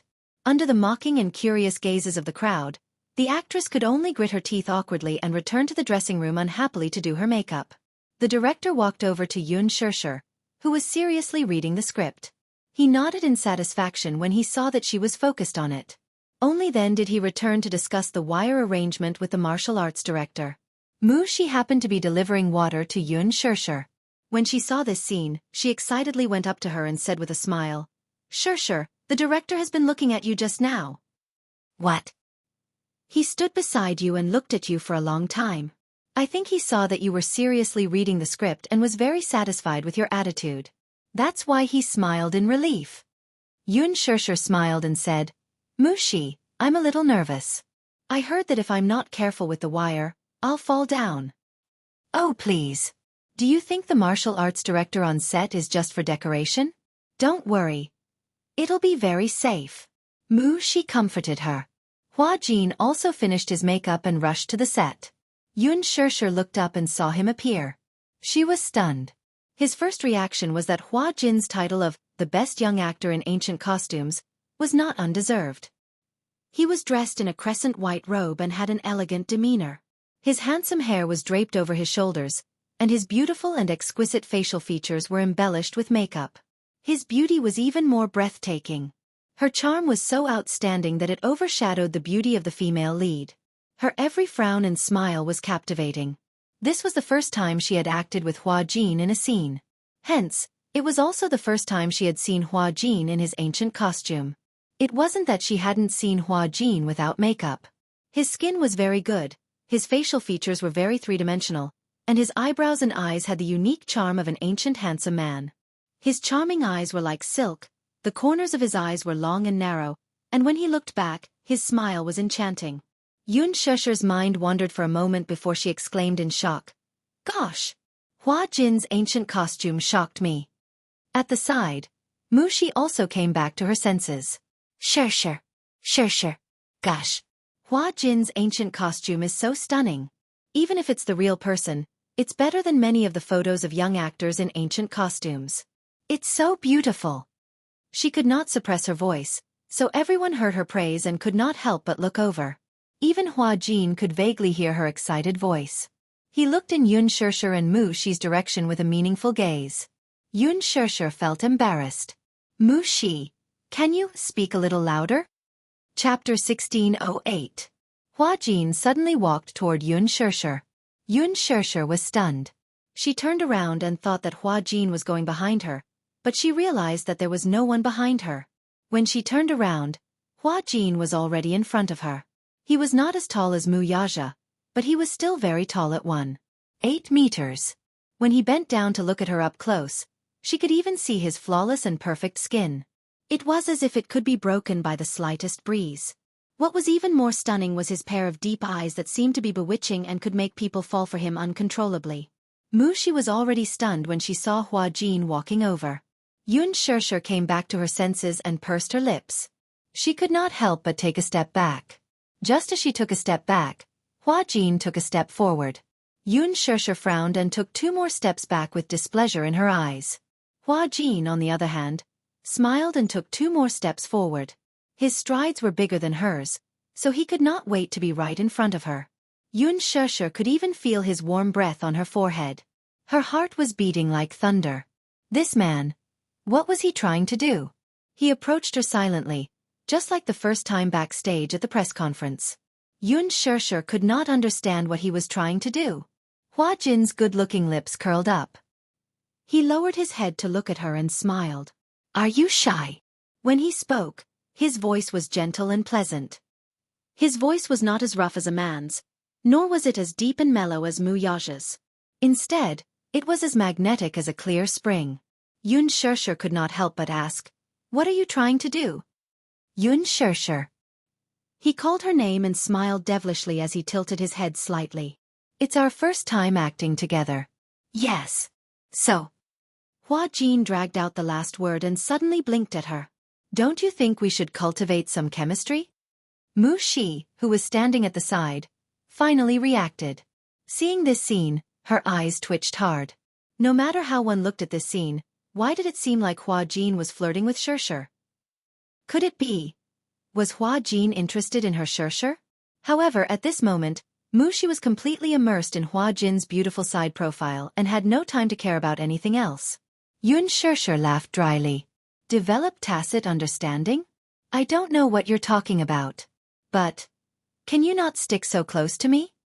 Close? Hua Jin didn't think so. Is it close? Men and women don't know what they're doing. It's best if we keep our distance. However, Hua Jin felt that her answer was very cute. This distance isn't considered close. He lowered his head slightly and whispered into her ear. Little fool, between men and women, only negative distance is considered close. Negative distance. Yun Shirshir was confused and didn't even think of the evil side. Hua Jin felt that her reaction was very interesting. How could there be such an innocent woman in the entertainment industry? She was so silly that it was cute. Looking at his meaningful smile, Yun Shirshir realized what he meant by negative distance. She suddenly stretched out her hands and pushed him away. Jerk! Do you think it's fun to tease me like this? With that, Yun Shirshir glared at him fiercely and walked around him. Hua Jin pursed his lips and covered his mouth to hide his laughter. He was as mischievous as a lazy kitten that had secretly eaten meat. He relentlessly chased after her and followed behind her. A strand of his handsome hair hung by his ear, making his skin seem even fairer than snow. Chapter 1609. Hua Jin's voice was as gentle as a clear spring, youthful and magnetic. He was very close to her. No matter how Yun Shirshir tried to avoid him, he would still come up to her and stick to her side. Mu Shi came back to her senses abruptly and followed him. There were many supporting roles and extras on the set. Among them, many were Hua Jin's fans. Lethal Beauty was recruiting extras for the sake of Hua Jin being the male lead. Many of them did not want to be paid to join the cast, all for the sake of being able to catch a glimpse of the most handsome man in ancient costume from the nearest distance. Hence, when Yun Shirshir and Hua Jin walked one after another, many people cast strange and passionate gazes at them. Yun Shirshir was very sensitive. When she realized that there were many piercing gazes on her, she became even more annoyed with Hua Jin. She originally admired Hua Jin's costume. However, this handsome man who looked noble and otherworldly was actually like this in private. He seemed to like to be ambiguous. Yun Shirshir frowned. Her footsteps quickened as she walked to her seat and sat down. Hua Jin immediately dragged a small stool over and sat opposite her. "How old are you?" Yun Shirshir flipped open the script and ignored him. Her indifference did not make him retreat. Instead, Hua Jin's eyes were filled with interest. "Shirshir, pay attention to me." Yun Shirshir looked up and glared at him with a distant gaze. "Shirshir is not for you to call me that. Hua Jin, please keep a distance from me." Hua Jin's eyes lit up when he heard this. He smiled slightly. "Shirshir, you're finally talking to me. Why do you want me to keep a distance from you, though?" He lazily propped his chin with both hands, his beautiful eyes smiling. "I don't want to keep a distance from the person I like." "Hua Jin, you haven't started filming yet." Yun Shirshir suppressed her anger and turned around, not wanting to talk to him.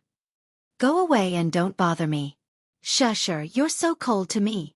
Hua Jin leaned forward slightly. "Looking at your ****** appearance, are you even 20 years old?" She passed a blanket to Shirshir from the side and said with a smile, "Shirshir is already 24. Seeing that she had been betrayed, Yun Shirshir turned pale with fright. She raised her head abruptly and glared at her assistant. You. Mushi knew that she had misspoken and bit her lower lip in frustration. Hua Jin's eyes widened slightly when he heard this. 24 years old. Then. She was about to reject him when he sweetly called out, "Sister!" This man. Yun Shirshir sucked in a deep breath of cold air. She could not hold it in any longer. Ever since she joined the production team, she had always kept her manager's words in mind to keep a distance from Hua Jin. She did not know what kind of demon was in this man's mind, but whenever he saw her, he would stare at her with an unfathomable gaze. Now, he even took the initiative to tease her. She could not chase him away. Did he not know how to read people's expressions? Couldn't he tell that she was annoyed with him? The moment the other supporting actresses saw Hua Jin, they surrounded him with adoration. Hua Jin's beauty could move anyone's heart. Hence, many people on the set wanted to strike up a conversation with Hua Jin. However, Hua Jin seemed to be aloof to everyone, so they knew that they were not interested. Now they saw Hua Jin taking the initiative to chat with Yun Shirshir, but Yun Shirshir ignored him. Chapter 16:10. Therefore they mustered their courage and walked forward, surrounding Hua Jin and Yun Shirshir in the middle, trying to blend in with them. "Hua Jin, you look so beautiful in ancient costume." "Hua Jin, I'm your little fan. I've been following you since you debuted." The supporting actresses blushed and clenched their fists, clearly nervous. Just as they were eagerly anticipating his reply, he merely propped his chin on his hand and gazed at Yun Shirshir's face with a wide smile. It was as if he had not heard their attempts to strike up a conversation with him. Instead, he persistently asked, Sister, why are you ignoring me?" Yun Shirshir couldn't take it anymore. "Hey! Who's your sister?" Hua Jin's beautiful eyes lit up. "You're my sister, Shirshir Jie." "Stop fooling around, okay?" Yun Shirshir looked like she was about to break down. "I'm very busy, I have to memorize my lines." "Today's filming is a scene between you and me, we can practice our lines." Yun Shirshir frowned but heartlessly rejected. "No." "Why not?" Yun Shirshir was about to flare up. She suddenly looked up and said in a slightly heavier tone, "Hey, Hua Jin, you're so annoying. I'm busy memorizing my lines. Can you stop bothering me?" Hua Jin was stunned. Then an extremely hurt expression appeared on her face. She looked pitiful, and her peach blossom eyes turned slightly red. The supporting actresses were originally immersed in the awkwardness of Hua Jin ignoring them, but when they saw Hua Jin being wronged and helpless, they immediately felt pity for her and accused her with righteous indignation. "Hey! Yun Shirshir, don't go overboard. Why are you bullying Hua Jin like this?" "Exactly. Big brother Hua Jin was kind enough to help you rehearse your lines. It's fine if you don't appreciate it, but you're being so aggressive and bullying big brother Hua Jin. What's the meaning of this?" "Humph. Don't you know that even though she's a newcomer who just debuted, her background is much better than ours? So now, she knows how to act like a big shot? Hee hee. Hua Jin didn't put on any airs and kindly wanted to practice with her, but she pretended to be reserved and embarrassed Hua Jin in front of everyone. That's too much. Mocking voices rose one after another. She could not take it anymore. With her hands on her hips, she defended. Hey! What are you doing? What does it have to do with you? You don't have to worry about Shir. Have you memorized your lines?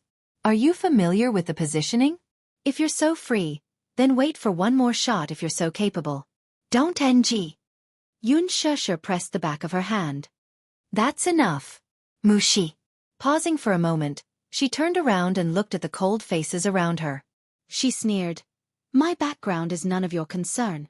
If you have the time, you should worry more about yourself, alright? Everyone was stunned. They gritted their teeth and were about to retort when they heard Yun Shir say, Can you not block me? You, hey! Hua Jin suddenly spoke. Seeing him speak, a supporting female character immediately said agitatedly, Hua Jin, don't lower yourself to her level. She thinks she's a big shot and doesn't care about you at all. Hua Jin impatiently cut her off. What does it have to do with you? Supporting female character. Hua Jin's face suddenly darkened. I like her personality. This has nothing to do with you guys. Get lost. Chapter 16:11. She had lost all her face, so those who knew what was good for them dispersed. At last, those female supporting characters, who were jealous, did not forget to glare fiercely at Yun Shir. Yun Shir's eyes twitched hard. This Hua Jin, if placed in ancient times, would be a femme fatale. Hua Jin said, Shir, don't be afraid. With me around, no one can bully you. I don't need you to speak for me. Wasn't it all because of him that she was being ganged up on? This man was really a femme fatale. Qin Zhou was indeed right. She should indeed keep a distance from him. She said that he had a formidable sugar daddy behind him. Yun Shir was even more vigilant now. Not to mention that mysterious sugar daddy, those fans of his in the production team were people she could not afford to offend. Hence, she said, just don't bother me, okay? Well, I just like you.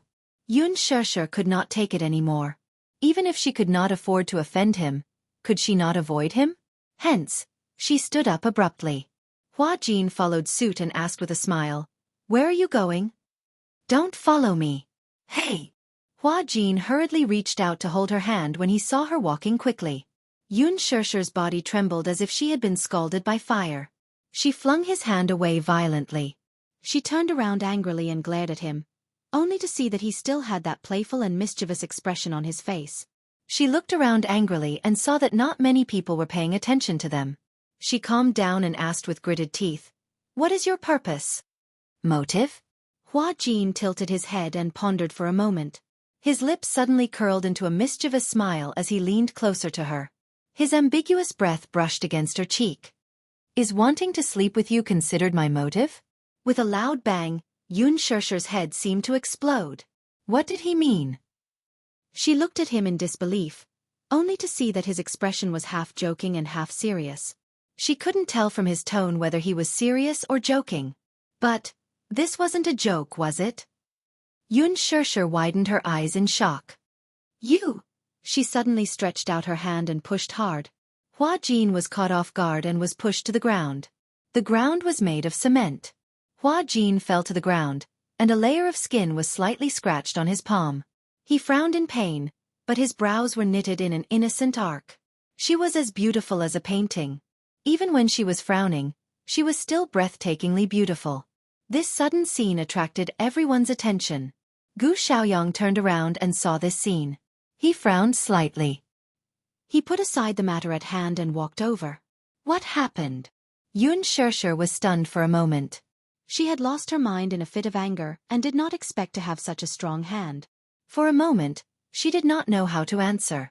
Director Gu, What happened? Nothing. Hua Jin got up from the ground, brushed off the dust on his body and smiled lightly. I was just fooling around with Shir. Gu Xiaoyang glanced at him with a sullen expression. The corners of his mouth moved slightly, as if he wanted to say something, but in the end, he did not say anything. As if he had suppressed some anger, he took a deep breath and said with a frown, Don't play around on the set. There are equipment everywhere. Be careful not to break it and delay the filming process. Yun Shishir was a little surprised. Chapter 16:12. Gu Xiaoyang wanted to protect her, so he warned Hua Jin not to cause any more trouble. Hua Jin glanced at Yun Shishir and then at Gu Xiaoyang before pursing his lips. Got it. Director Gu. Go and get ready. Your scene with Yun Shishir is about to start. Gu Xiaoyang instructed. Hua Jin reluctantly hummed an "oh" and nodded. However, the moment Gu Xiaoyang turned around, he suddenly leaned forward and planted a kiss on Yun Shishir's cheek. Yun Shishir did not react in time and widened her eyes in shock. By the time she came back to her senses, Hua Jin had already returned to his assistant's side to revise the script. She was angry and frustrated, thinking that Hua Jin was simply unreasonable. He actually stole a kiss from me. Why is this Hua Jin so annoying? Gu Xiaoyang happened to see this scene as well. His lips moved, but he did not say anything. He only reminded Yun Shishir to get ready for her role and then went back to work. It seemed that this Hua Jin was not simple. Even the bad-tempered director Gu did not dare to lose his temper in front of him. It seemed that he had a strong backing. Did he do whatever he wanted on set just because he had a sugar daddy's favor? Yun Shishir trembled in anger. Beside her, Mu Shi looked at her with envy. She clenched her little fists and gritted her teeth in jealousy. Shishir, you have good luck with men. Hua Jin took the initiative to kiss you. I'm so envious of you. Yun Shishir glared at her weakly. Seeing that she was really angry, Mu Shi felt guilty and quickly explained, Shishir, don't be angry. I was just joking. Don't take it seriously. Mu Shi. This joke isn't funny at all. Yun Shishir lost her usual calmness. For the first time in her life, she showed anger in front of Mu Shi. Knowing that she was really trying her best, the assistant hurriedly apologized. I'm sorry. Shishir. I didn't care about the occasion and made a joke. I'm sorry, I won't do it again. Yun Shishir looked in the direction of Hua Jin with a complicated expression. Then, she took out a soft towel from her sleeve and fiercely wiped the place where Hua Jin had just kissed. The next scene officially began filming. Yun Shishir tried her best to immerse herself in her character. However, when it came to her scene with Hua Jin, just standing in front of him and thinking about how he had teased her earlier, she couldn't help but feel angry. He didn't manage to pass a few of them.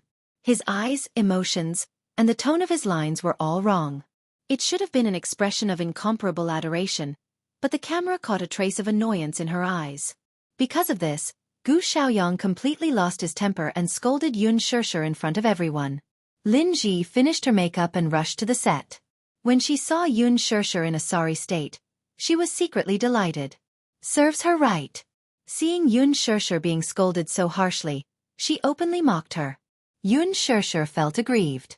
In the end, Gu Xiaoyang lost his patience and stopped filming for this scene. He waved his hand and said, You're not even in the right mood. Why are you wasting my time? Everyone's time is precious. You spent so much energy on the script, and in the end, you acted like this. Who are you trying to fool? With that, he waved his hand and dismissed Yun Shishir. Yun Shishir felt that her condition had been ruined, so she asked for leave from the director and went back. This Hua Jin is really despicable. Chapter 16:13. Damn it, if it wasn't for him, she would have been able to perform well. Yun Shishir was so angry that when she returned to the hotel, she was still a little depressed. She was a perfectionist. When she was filming, she hoped to get the director's approval. She had worked so hard, but because of Hua Jin, all her preparations had gone down the drain. Yun Shishir changed into her casual clothes and sat on the bed. Her anger had yet to subside. The doorbell suddenly rang. She frowned, got up and walked to the door. Through the peephole, she saw a man in a suit standing at the door. His posture was elegant and respectful. Standing behind him were two elegantly dressed women. They were holding a set of things in their hands.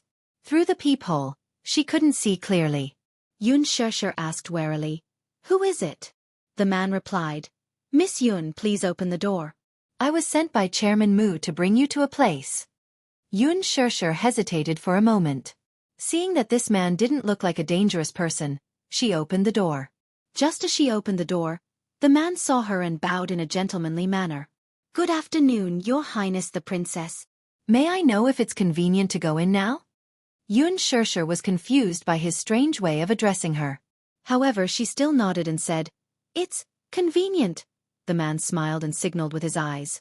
The two women walked into the room politely, but the man didn't come in. After closing the door, Yun Shirshir looked at them strangely and asked suspiciously, "You were sent by Mu Yaja too?" "Yes, Your Royal Highness." Yun Shirshir was confused by their way of addressing her. She smiled awkwardly and didn't know what to say. "What Royal Highness?" "Your Royal Highness, please change into a dress first." One of the women carried a gown and greeted her with a perfect smile. Yun Shirshir frowned. She didn't know what this Mu Yaja was up to. Why did he want her to change into a dress for no reason? Was he bringing her to a banquet? If that was the case, why didn't he inform her in advance? As a result, she was caught off guard. She glanced at the gown. When the gown was unfolded, Yun Shirshir was shocked. What a beautiful dress! The champagne-colored gown had a skirt that reached the ground. The design of the flat-shouldered gown seemed to have been tailor-made for her, revealing her jade-like collarbone and graceful neck. The chest area was adorned with a few pink roses that extended from the waistline all the way to the hem of the skirt. The flower adornment was beautiful and flawless. The petals were especially lifelike, almost to the point of passing them off as genuine. If one did not examine them carefully, one would not be able to tell that the petals on the dress were fake. "Your Highness, please change into your formal attire." Yun Shirshir hesitated for a moment, then nodded. After changing into the gown in the bedroom, she walked in front of the full-length mirror. She was like a flower fairy standing in the mirror, refined and beautiful. The two women went up to her and helped her to the dressing mirror. One was in charge of her hair, and the other was in charge of her makeup. An hour later, she was dressed up like a princess from a fairy tale, noble and elegant. "This?" Yun Shirshir looked at herself in the mirror. The person in the mirror really looked like a princess from a fairy tale movie. But this dreamy crystal makeup was not suitable for a banquet. Chapter 16:14. Through the window, the scenery of the street flashed by quickly. She didn't know where the car was taking her. She was in a daze the entire way. When she got out of the carriage, the sky was getting dark and the night was beautiful. When she lifted the hem of her dress and got out of the car, the scene in front of her shocked her greatly. The carriage stopped at the entrance of Fairy Tale Valley. Fairy Tale Valley, a theme park that looked like a fairy tale wonderland. Yun Shirshir had brought Yu here before, so she had a deep impression of Fairy Tale Valley. Fairy Tale Valley was closed for a period of time because of the shooting incident. After some repairs, it was put back into operation. However, at this moment, the Fairy Tale Valley in front of her eyes was completely different from the one she remembered. The night was getting late, and the moonlight was like silver in the starry sky. Under the illumination of the starry sky, the iconic castle of Fairy Tale Valley stood in the distance between the canyons. It was resplendent and majestic, just like a medieval European royal castle. It was retro and luxurious, and it was magnificent as the lights constantly changed colors. The huge Fairy Tale Valley was surrounded by a classical and romantic atmosphere. There was a crystal carriage parked at the entrance. The attendant stood beside the white horse respectfully and gently welcomed her. "Your Highness, beautiful princess, please get on the carriage." Yun Shirshir was slightly stunned when she saw the hand reaching out to her. Her brain stopped working for a few seconds before she slowly reached out and allowed the attendant to welcome her into the crystal carriage. What's going on? Yun Shirshir sat in the carriage, her thoughts still in a mess. Everything happened too suddenly. She was still in a daze and didn't know what was going on. The crystal carriage passed through the garden path that was covered with pink rose petals. Yun Shirshir was stunned, but she was stunned by the dreamy scene in front of her. She couldn't help but lean against the window and enjoy the fragrant breeze. So beautiful. So dreamy. It was really like a dream. The breeze blew, and the petals on the ground were swept up, invading her face. Yun Shirshir brushed her face with her fingertips and gently rubbed the petals on her face. She sniffed lightly, and the fragrance assailed her nose. On the road, there were many tourists coming and going. When the crowd saw the crystal carriage approaching, they all widened their eyes in amazement. They looked at Yun Shirshir, who was sitting on the crystal carriage, with jealousy. Some of the young girls couldn't help but chase after the carriage as they were pleasantly surprised. "Wow! It's a crystal carriage. I've only seen this kind of carriage in fairy tale movies. It was a real crystal carriage. So beautiful. I want to sit down too. The woman in the carriage is so beautiful, like a princess. She looks like a flower fairy. There are so many flower petals on her body. How mesmerizing. This woman looks a little familiar. I feel like I've seen her somewhere before. When Yun Shusher heard this, she was so shocked that she retracted her head back into the carriage. The crystal carriage slowly passed through the romantic garden arch, and a huge Ferris wheel came into view. Under the background of the bright starry sky, the huge Ferris wheel slowly rotated along with the music. The attendants helped Yun Shusher down from the crystal carriage. In an instant, it was as if several beams of light from the sky were projected onto her body. The beautiful light surrounded her, so much so that when she stood in the middle of the bright light, it made her surroundings seem dark. Chapter 16:15.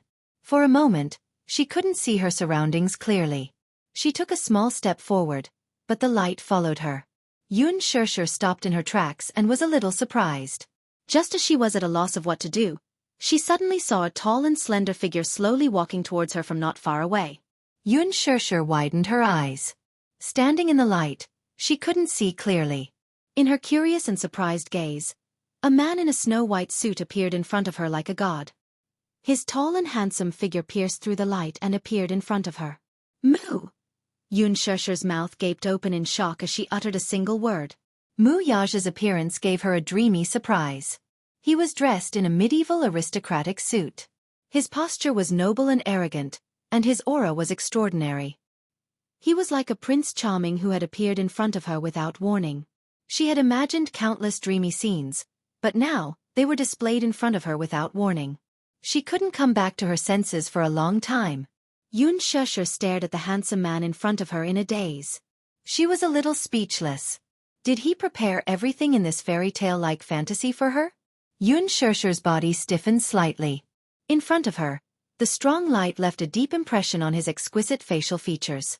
In the dreamy light and shadow, his handsome face was like an ancient Greek sculpture, handsome as if it was cast. Amidst the gentle breeze, his black hair brushed past his ears. His proud jawline, and his deep serene eyes were breathtaking. His thin lips gently curved into a charming arc. Mu Yaja gently reached out to her and opened his palm. He raised his eyebrows slightly and gave her a silent invitation with his eyes. She raised her hand and placed it in his palm. Suddenly, her breathing became tight. Yun Shusher couldn't believe that everything in front of her was real. So much so that she asked a silly question at this romantic moment. Mu Yaja. She looked up and her eyes flashed. Is it really you? What answered her was the man's powerful palm. He held her hand and took the opportunity to pull her into his embrace. Yun Shusher was caught off guard and fell into his embrace. Her swaying body was supported by his strong arms. She raised her head and looked into the man's deep and doting eyes. Little fool, it's me. Little fool. It's me. This intimate and affectionate form of address made her slightly startled. Just a few hours ago, Hua Jin had called her that. She felt impatient and didn't like him calling her that. However, when Mu Yaja called her little idiot, it actually made her feel a trace of warmth and sweetness in her heart. Yun Shusher still couldn't believe everything in front of her eyes. She was afraid that in the blink of an eye, she would wake up from her dream. When she woke up, she would still be on set, sitting in a deserted hotel. She couldn't help but stretch out her arm and gently wrap it around his waist, greedily longing for this moment. Behind them, the Ferris wheel stopped. Mu Yaja grabbed her chin and dotted her lips. He asked gently, "Do you like the Ferris wheel?" Yun Shusher nodded and pursed her lips into a smile. "I like it." "Do you want to sit?" "Yes." Mu Yaja smiled and held her hand as they boarded the Ferris wheel. There were only two of them on the huge Ferris wheel. Chapter 16:16. As the Ferris wheel slowly rose into the air, the spectacular scenery of Fairy Tale Valley could be seen. The two of them sat in the spacious cabin, and Yun Shusher looked very surprised. "Mu Yaja, did you prepare all these?" Mu Yaja saw her childlike expression and couldn't help but laugh. "Is this your first time?" "Yes." Yun Shusher's expression changed slightly, and she looked a little lonely. She pursed her lips dejectedly. "This is my first time. I've never had the chance to sit here before.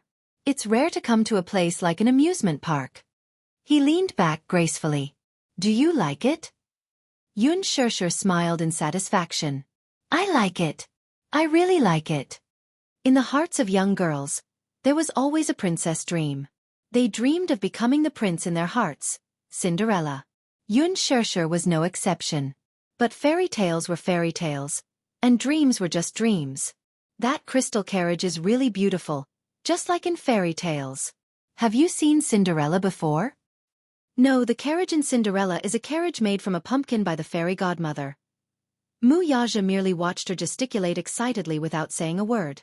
Yun Shirshir said longingly, when I was young, I also dreamed that when night fell and the Ferris wheel rose to the peak, I would be able to see the beautiful starry sky with my beloved prince. She was too embarrassed to say what she wanted to say next.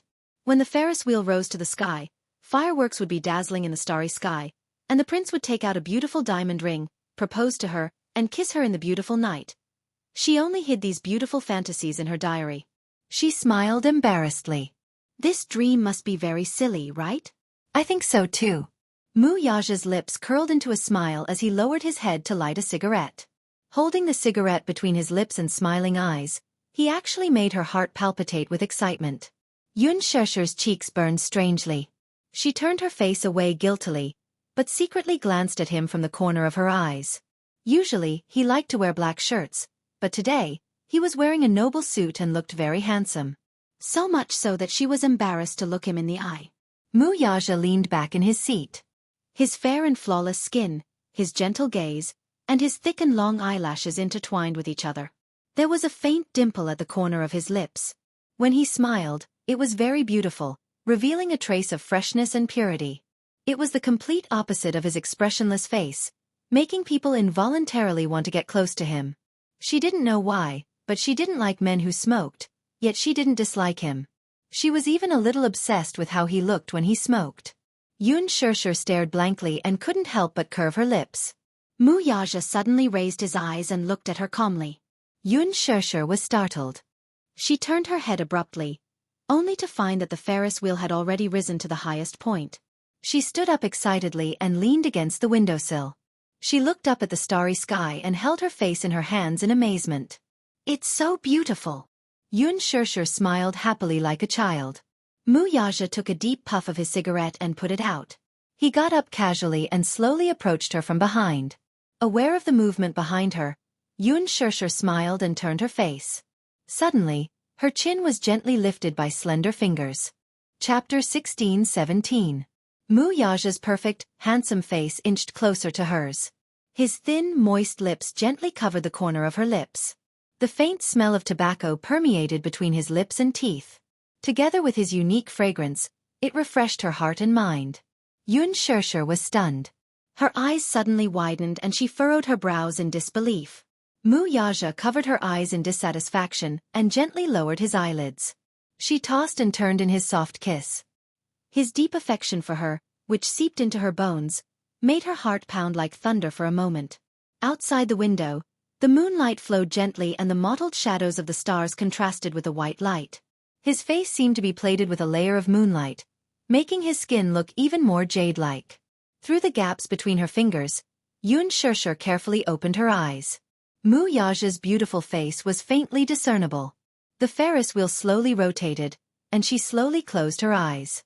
Mu Yaja imprisoned her in front of his chest. He lifted her chin with one hand and stroked the soft hair by the side of her face with the other. The tip of his tongue gently hooked into the gap between her lips and her pearly white teeth. The tips of their tongues seemed to touch each other.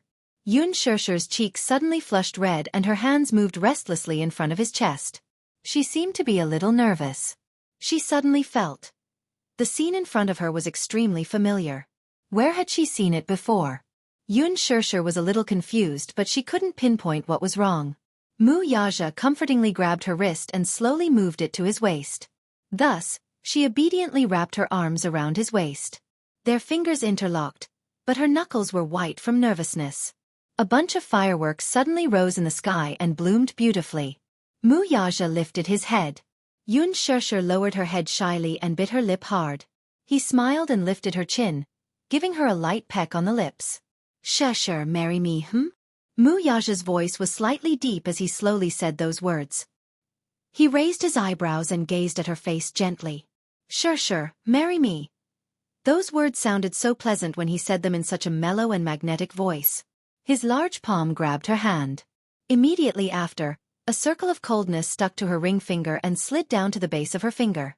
Yoon Shusher's heart seemed to have skipped a beat and her eyes kept widening. His sudden proposal caught her off guard. So much so that after Mu Yaja said that sentence, her mind seemed to explode violently. White light flashed and it was as if she was flying to the clouds. Happiness came too suddenly. Caught off guard, she was stunned by the surprise that fell from the sky. Marry me, okay? Mu Yaja's devilish lips curled into a doting smile. Let's be together forever, okay? Shoo! He stopped her from continuing. Let me finish. She pursed her lips and held her breath, wondering what he was going to say next. I swear. Mu Yaja took a deep breath and lowered his head.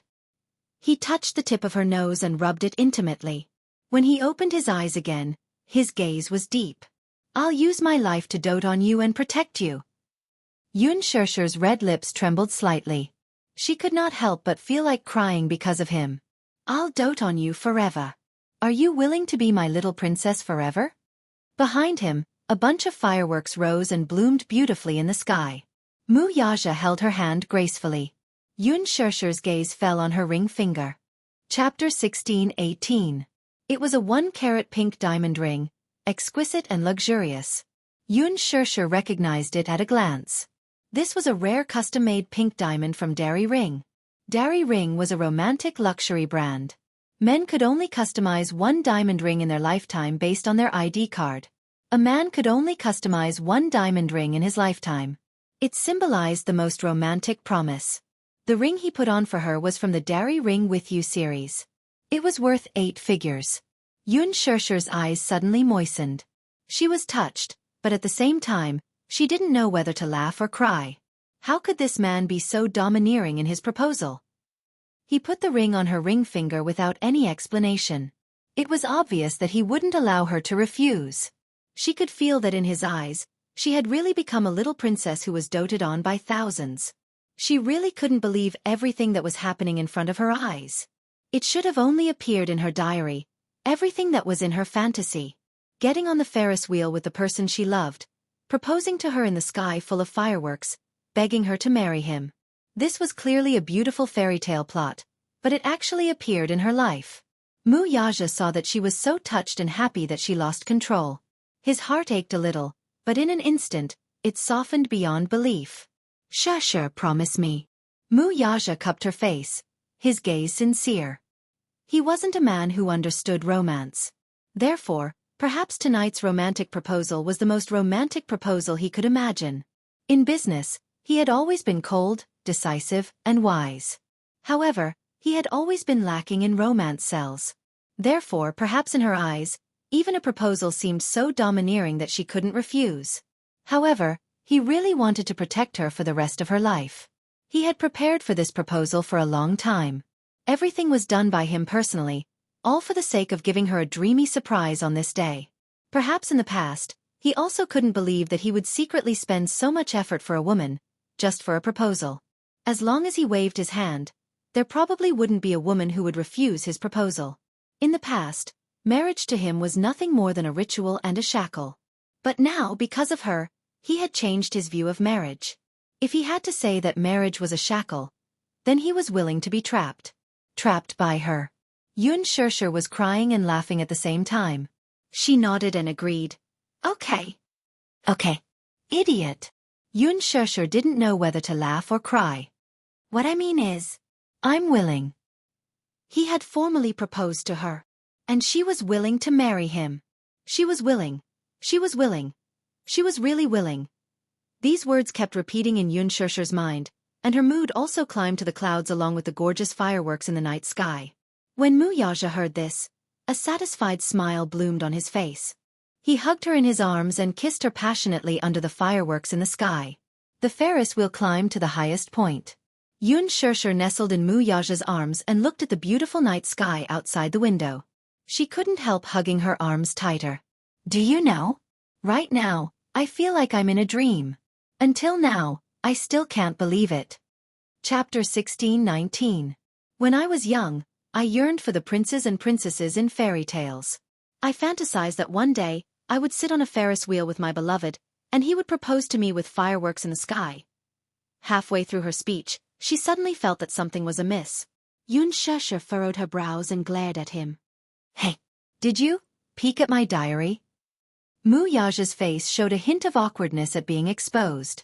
Seeing his evasive expression, Yun Shusher cupped his face with both hands, forcing him to look at her directly. Tell me the truth. Did you secretly flip through my diary? She had the habit of keeping a diary when she was young. Hence, be it her mood, her ideals, her thoughts, or even her trivial matters, she liked to record them in her diary. Yun Shusher felt that something was amiss no matter how she thought about it. Today's proposal was similar to the one she had imagined in her diary. Could it be that this man had secretly peeked at her diary and directed this scene? Mu Yaja coughed awkwardly and then hummed in acknowledgement. He had indeed secretly flipped through her diary, but that was because Yu had accidentally left it behind when she was tidying up her things.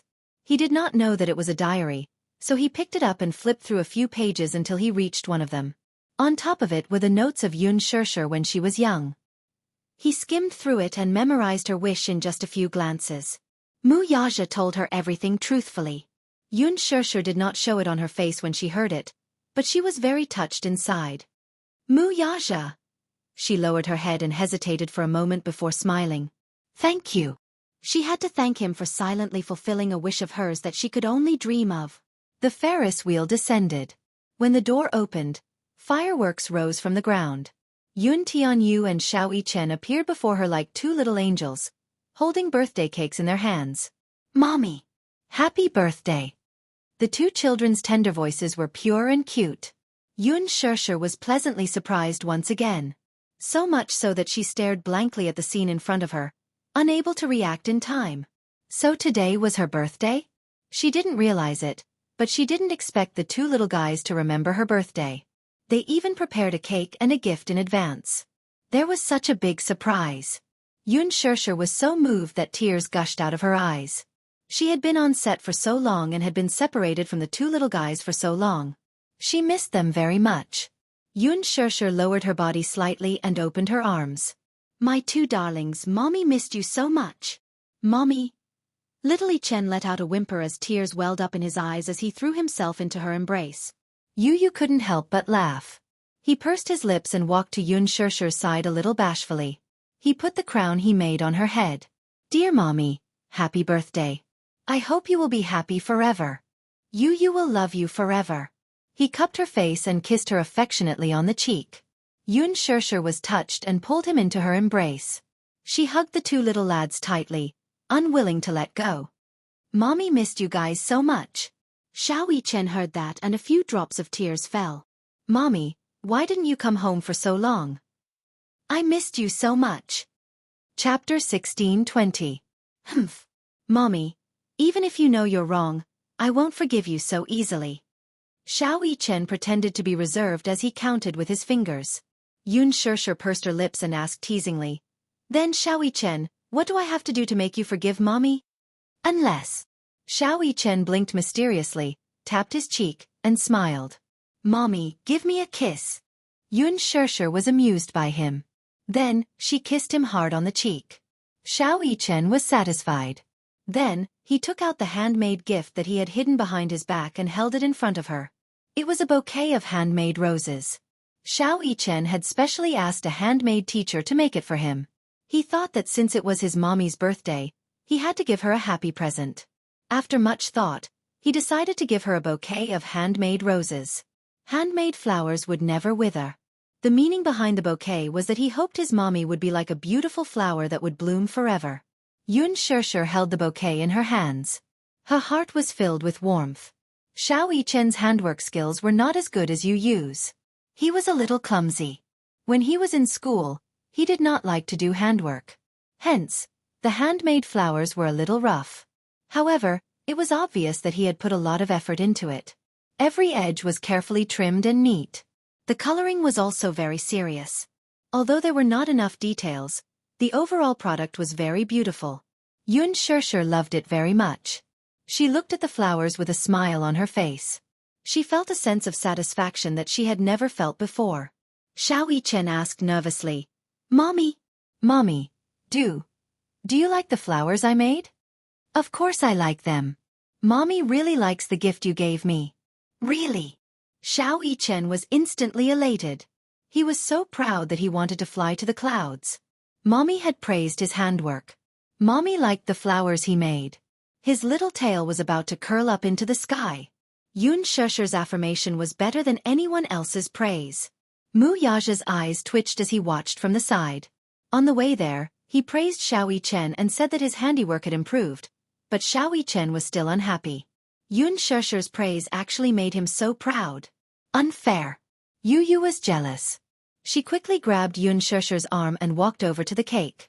Then she said proudly, Mommy, this is Yu Yu's birthday cake. As he spoke, he snorted and glanced at Xiao Yichen provocatively. The latter crossed his arms in front of his chest unhappily. Clearly, he didn't think much of it.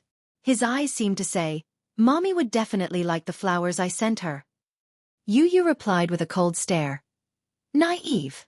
Mommy would definitely like the cake I made the most. Yun Shusher walked over to the cake and saw that Yu Yu had meticulously kneaded sugar figurines. Mu Yaja, Yun Shusher, Yu Yu, and Xiao Yichen's family of 4 were used as the template. The figurines were pink and sticky, cute and charming. Xiao Yichen's and Yun Shusher's facial features were especially lively. However, Yun Shusher's gaze landed on Mu Yaja's face. She burst out laughing. Not only was Mu Yaja's face fiercely pinched by Yu Yu, but his mouth was also tilted to one side due to the accident when he was making the cake. Ha ha ha. The expression of the sugar figurines was so funny that Yun Shusher couldn't help but burst out laughing. Mu Yaja walked over and took a look. His face darkened and he rubbed his forehead with a headache. Chapter 1621. Daddy, you really can't blame me for this. Yu Yu explained innocently. Who asked Daddy to suddenly appear behind him when he was concentrating on making the cake, giving him a big fright. He was so frightened that he inadvertently drew his mouth crooked. Yun Shusher laughed until tears rolled down her cheeks. Mu Yaja's sugar figurine's expression was so creepy that she couldn't stop laughing. Idiot, stop laughing. Mu Yaja felt a little embarrassed. The other 3 sugar figurines were so cute, but his sugar figurine had a fierce and dry expression. Most importantly, its mouth was crooked to one side. It was unbelievably ugly. He felt a little wronged. When he saw Yun Shusher laughing again, he had the urge to hide the sugar figurine. However, he couldn't. Yu Yu had painstakingly made this cake for her. Otherwise, he would have destroyed it long ago. Seeing that his mother was amused, Yu Yu was also infected by her happy and joyful mood. His lips could not help but curl into a smile, and he actually laughed along with her. Xiao Yichen had secretly taken a look at the cake and Mu Yaja's ugly but cute sugar figurine. He had already laughed along the way. However, now that Yun Shusher and Yu Yu were laughing, he couldn't help but laugh too. The 3 of them laughed together. Mu Yaja's expression darkened. He glared at Yu Yu warningly. Yu Yu understood. He cleared his throat and coughed. He immediately stopped laughing and said to Yun Shusher, Mommy, don't laugh anymore. Let's blow out the candles, okay? Okay. Yu Yu immediately took out the digital candles and stuck them on the cake. Then, he lit the candles with a match. The flames flickered, illuminating the faces of the 4 people. Xiao Yichen, let's sing a happy birthday song to Mommy together. Xiao Yichen immediately reacted and clapped his hands.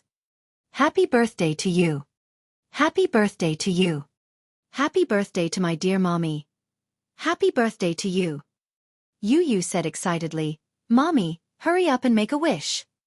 Yun Shusher immediately clasped her hands together and closed her eyes sincerely. She smiled and silently made a wish. Then, she blew out the candles. Phew! Wow! That's awesome! Little Yichen jumped up and down in excitement, his saliva almost flowing out of his mouth uncontrollably. Suddenly, he curiously tugged at his mother's sleeve and probed, Mommy, what birthday wish did you make? Yu Yu gave him a hard knock on the head. You big idiot! Wishes won't come true if you say them out loud. Oh, I see.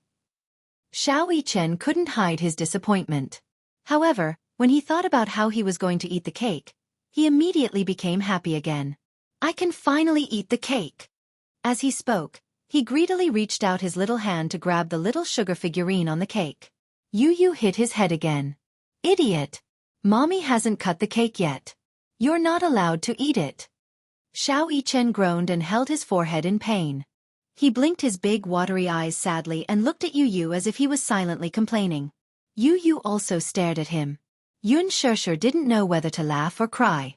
Why was it that Xiao Yichen, the younger one, didn't act like an older brother like Yu? Xiao Yichen was more timid. Chapter 16:22. Mommy, hurry up and cut the cake. That way, the birthday ceremony will be complete. Okay.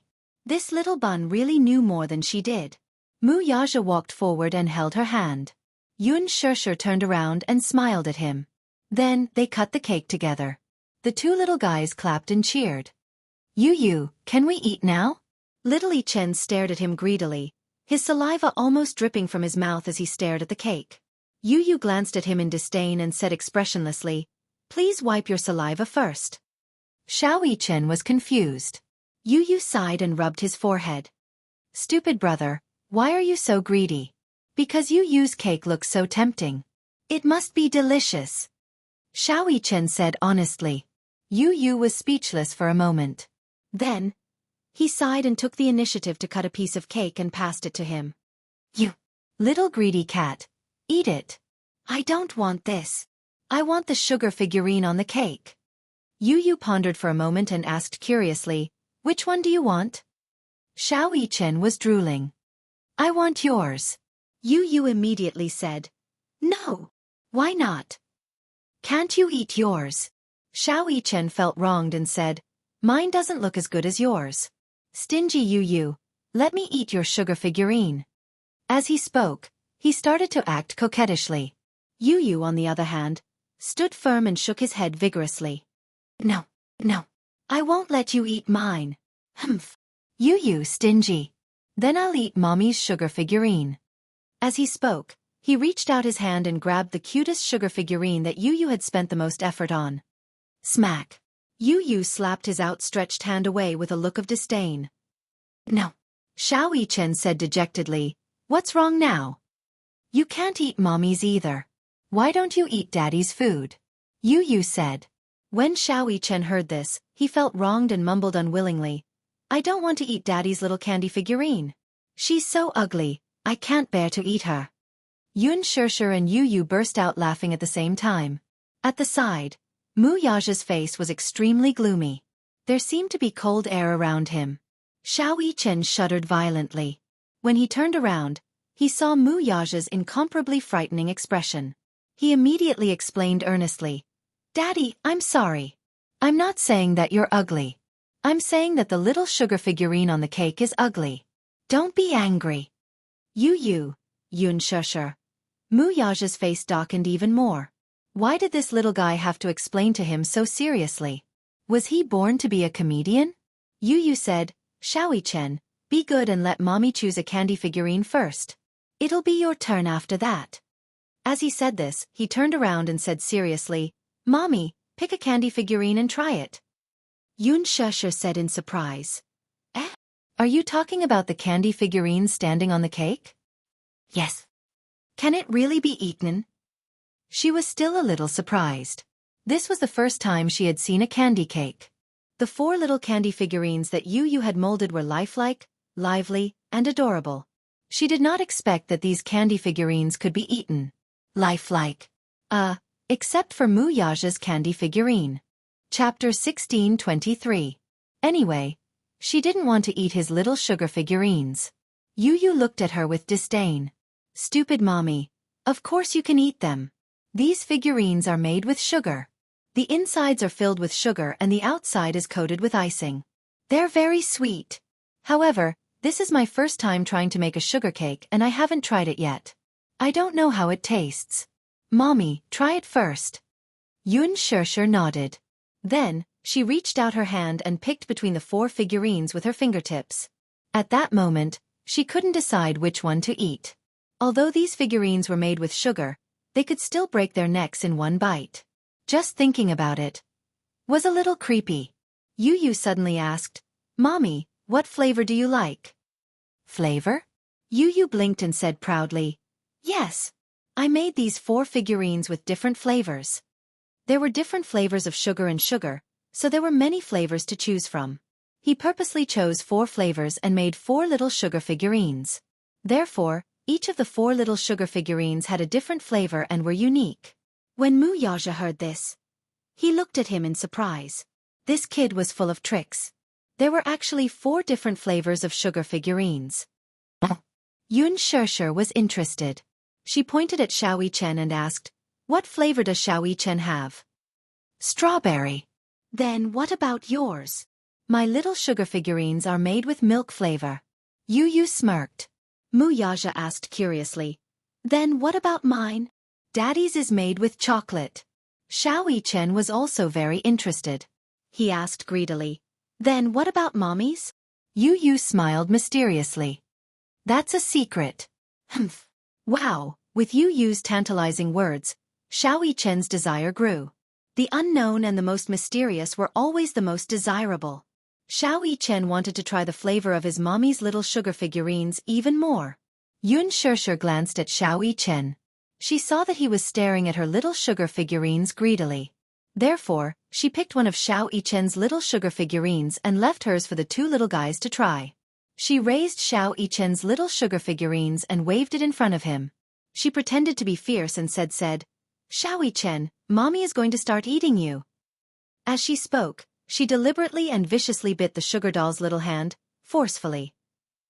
Little Yi Chen playfully held his arm and said pitifully, oh, mommies, don't, s.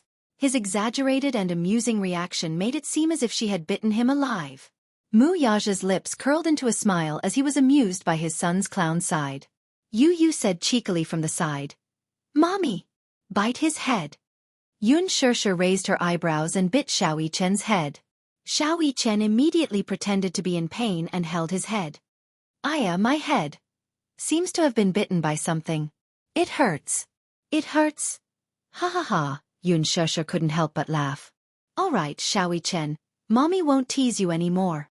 Then, she took her little sugar figurine from the cake and squatted in front of Xiao Chen. She handed it to him. Xiao Chen, mommy's little sugar figurine is for you, okay?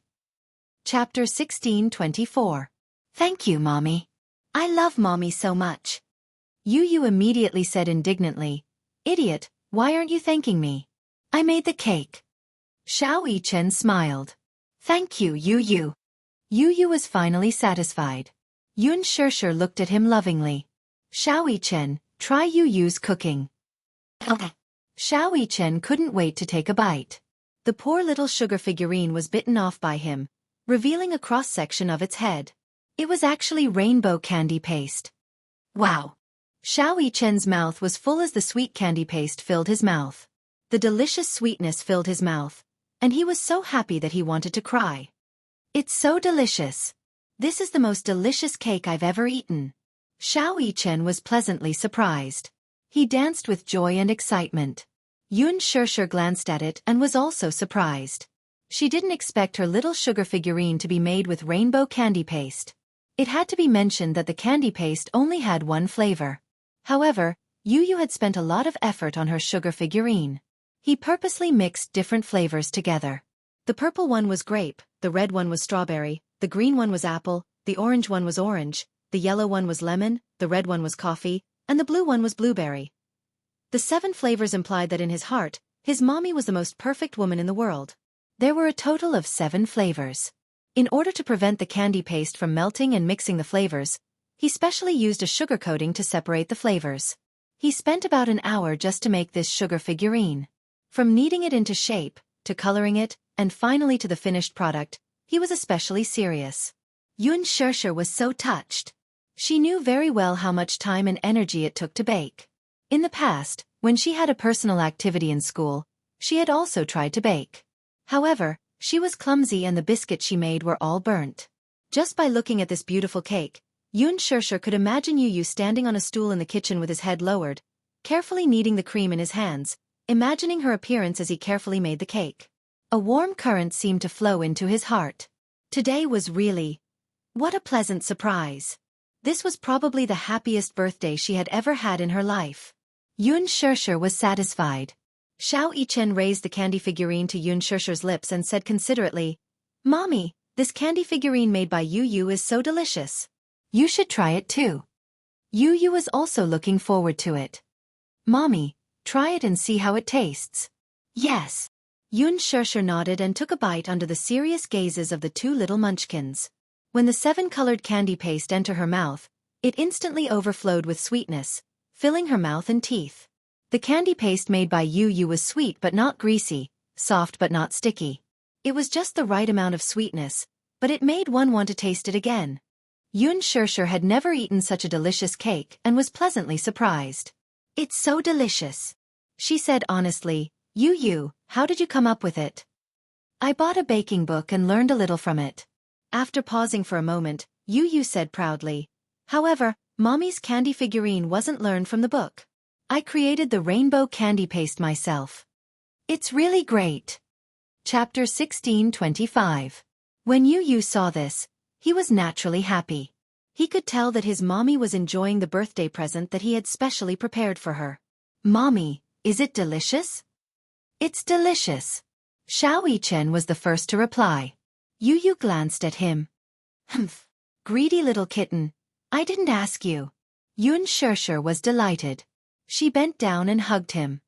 "Yu, the cake you made is delicious. Can you make it for Mommy next time?" "Mommy, you're a greedy little kitten too."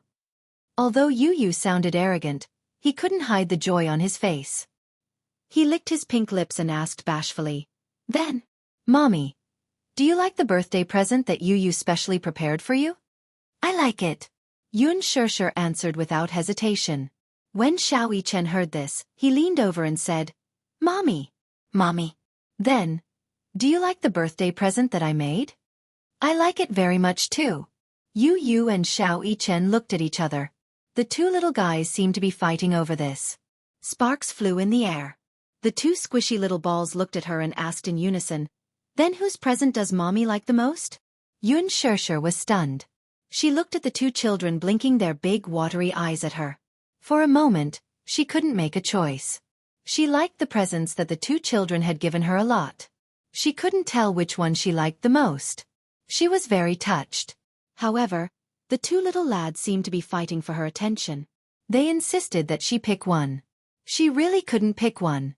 Suddenly, Yun Shirshir had an idea. She raised her hand and flashed it in front of their eyes. "Mommy still likes Daddy's present the most." Yu and Xiao Yichen looked at her hand at the same time. They saw a dazzling diamond on her ring finger. It was Daddy Ring's rare pink diamond. It was extremely eye-catching. Yu had seen this custom-made diamond ring in a magazine. It was worth 8 figures. Pink diamonds were very rare. A 1-carat pink diamond was even more precious. When Xiao Yichen heard this, he immediately looked at Mu Yaja indignantly. He pouted and said unhappily, "So this is what Daddy prepared. How cunning." Yu asked, "Did Daddy propose to Mommy?" Yun Shirshir smiled and nodded. "Yes." Yu felt an inexplicable bitterness in his heart. He nervously grabbed Yun Shirshir's wrist and asked anxiously, "Then, what about Mommy? Mommy, did you agree to Daddy's proposal?" He had originally thought that his daddy had prepared a huge sum of money for his mommy to book the entire fairy tale valley and prepare a grand and romantic birthday party for his mommy, just like in fairy tales. Who would have thought? The real gift that Daddy had carefully prepared was actually a proposal. For a moment, his feelings were complicated and he didn't know how to describe them. He was happy for his mommy, but he also felt an inexplicable bitterness and melancholy. He had clearly been looking forward to his daddy's proposal for a long time. He had also sincerely hoped that his mommy and daddy would be together forever and happily ever after. Why was it that after his wish came true, he felt a little worried and bitter? Yun Shirshir glanced at Yu. His pink lips were gently curved. He was clearly smiling, but it was not sincere. It was as if he was forcing himself to smile. Yun Shirshir was stunned for a long time. Then she slowly nodded and said gently, "Mommy agreed." Yu's mind went blank. His eyes flickered slightly. Mommy was getting married. Chapter 16:26. He didn't know if he should be happy or worried. There was a sense of disappointment in his eyes that shouldn't be there at his age. Yoon Shirshir's smile froze when she saw his complicated expression. She looked at him and didn't know whether to laugh or cry. This little guy. Why did he look so disappointed and melancholy that only a father would look when his daughter was getting married? She didn't know why, but when she saw Yu Yu's expression, she felt an inexplicable heartache. This child probably couldn't bear to part with her. At the same time, he was worried that her marriage wouldn't be perfect and blissful enough. Or perhaps, he was worried that that man wouldn't be able to give her the greatest love. Yu, are you unhappy? Yoon Shirshir probed carefully and lowered her voice. Yu immediately shook his head. No. Mommy, don't think too much. In fact, Yu's disappointment wasn't because he couldn't bear to part with her.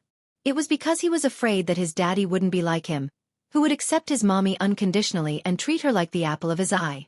He was selfish. He hoped that his mommy would receive the greatest love in the world. He was also conceited. He thought that the only person who could give his mommy the greatest love in the world would be him. As a father, he approved of Mu Yaja. But as her husband, he still held a skeptical attitude. However, he was conflicted and a little happy. Mommy was going to get married. In the future, they would no longer be lonely as a family of 4. At this thought, Yu's lips curved into a smile. He looked up and his twinkling eyes were bright and beautiful, as if there were countless twinkling stars hidden in them. Mommy, Yu. I'm very happy. Mommy is going to get married. Yu will definitely make Mommy the most beautiful bride in the world. When Yoon Shirshir heard this, she couldn't help but tear up. Yu's intentions were incomparably precious. More precious than any treasure in the world. She hugged Yu emotionally and kissed his pink cheeks. Thank you, Yu. Mommy, don't say thank you. Yu's tone was a little reproachful. She looked at her and laughed. Mommy's happiness is Yu's happiness. Mommy, I wish you the best. With that, his lips curled into a smile as he suddenly grabbed her hand and led her to the front of the man. He then raised his head to look at him. Daddy hand. Yu ordered like an old man. Mu Yaja couldn't help but laugh a little. Looking at this overly precocious child in front of him, he secretly laughed in his heart, but his face was very serious. He obediently stretched out his palm. Yu held Mu Yaja's palm with one hand and grabbed Yoon Shirshir's hand with the other. With a solemn expression, he carefully placed Yoon Shirshir's hand in Mu Yaja's palm. Daddy, in the future, you must protect Mommy well. This is what you promised me. You must cherish her for the rest of your life. Mu Yaja smiled and looked at Yu's face. He said very seriously, Okay, I'll definitely do what I promised you. Yu then revealed a bright and beautiful smile. In the sky, the fireworks were dazzling. On the tree-lined path, the festooned cars were cruising. The crystal carriage stopped beside Yoon Shirshir. Mu Yaja held her hand and got into the carriage. In the dreamy parade, they gradually left. Yu silently watched the carriage leave, still in a daze for a long time. Chapter 16:27. He poked his head out and saw that Yu's eyes were slightly wet. Xiao Yichen smiled helplessly and his gaze softened. Yu, don't worry. If Daddy dares to bully Mommy, I won't let him off. I'll let him have a taste of my demonic skills from the special forces in a minute. As he spoke, Xiao Yichen waved his fist. Yu was amused by his words. He couldn't help but tease him. Do you think Daddy is a pushover? Xiao Yichen, forget it. You're still lacking in both intelligence and skills if you want to fight with Daddy. Hey, you. Xiao Yichen wanted to comfort him, but he ended up being snubbed instead. His mood instantly soured. Yu rubbed his eyes and said, Idiot, you're overthinking. I'm not worried that Mommy will be bullied. I'm just a little touched. Xiao Yichen was even more surprised. You're touched. In his heart, Yu had always been an extremely noble and cold existence. He was cunning and sharp-tongued, and he was extremely mature. However today, he saw the softest side of Yu's heart. All right, let's go see the float parade. Xiao Yichen held his hand without any explanation.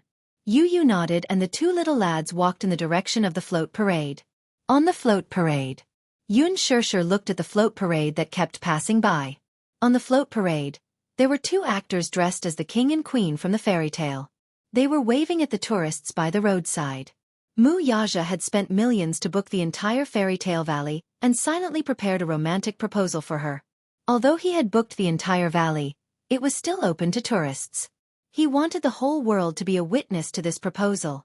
Just like in the fairy tale, however, the reality was, Mu Yaja sat in the carriage and held his forehead in frustration.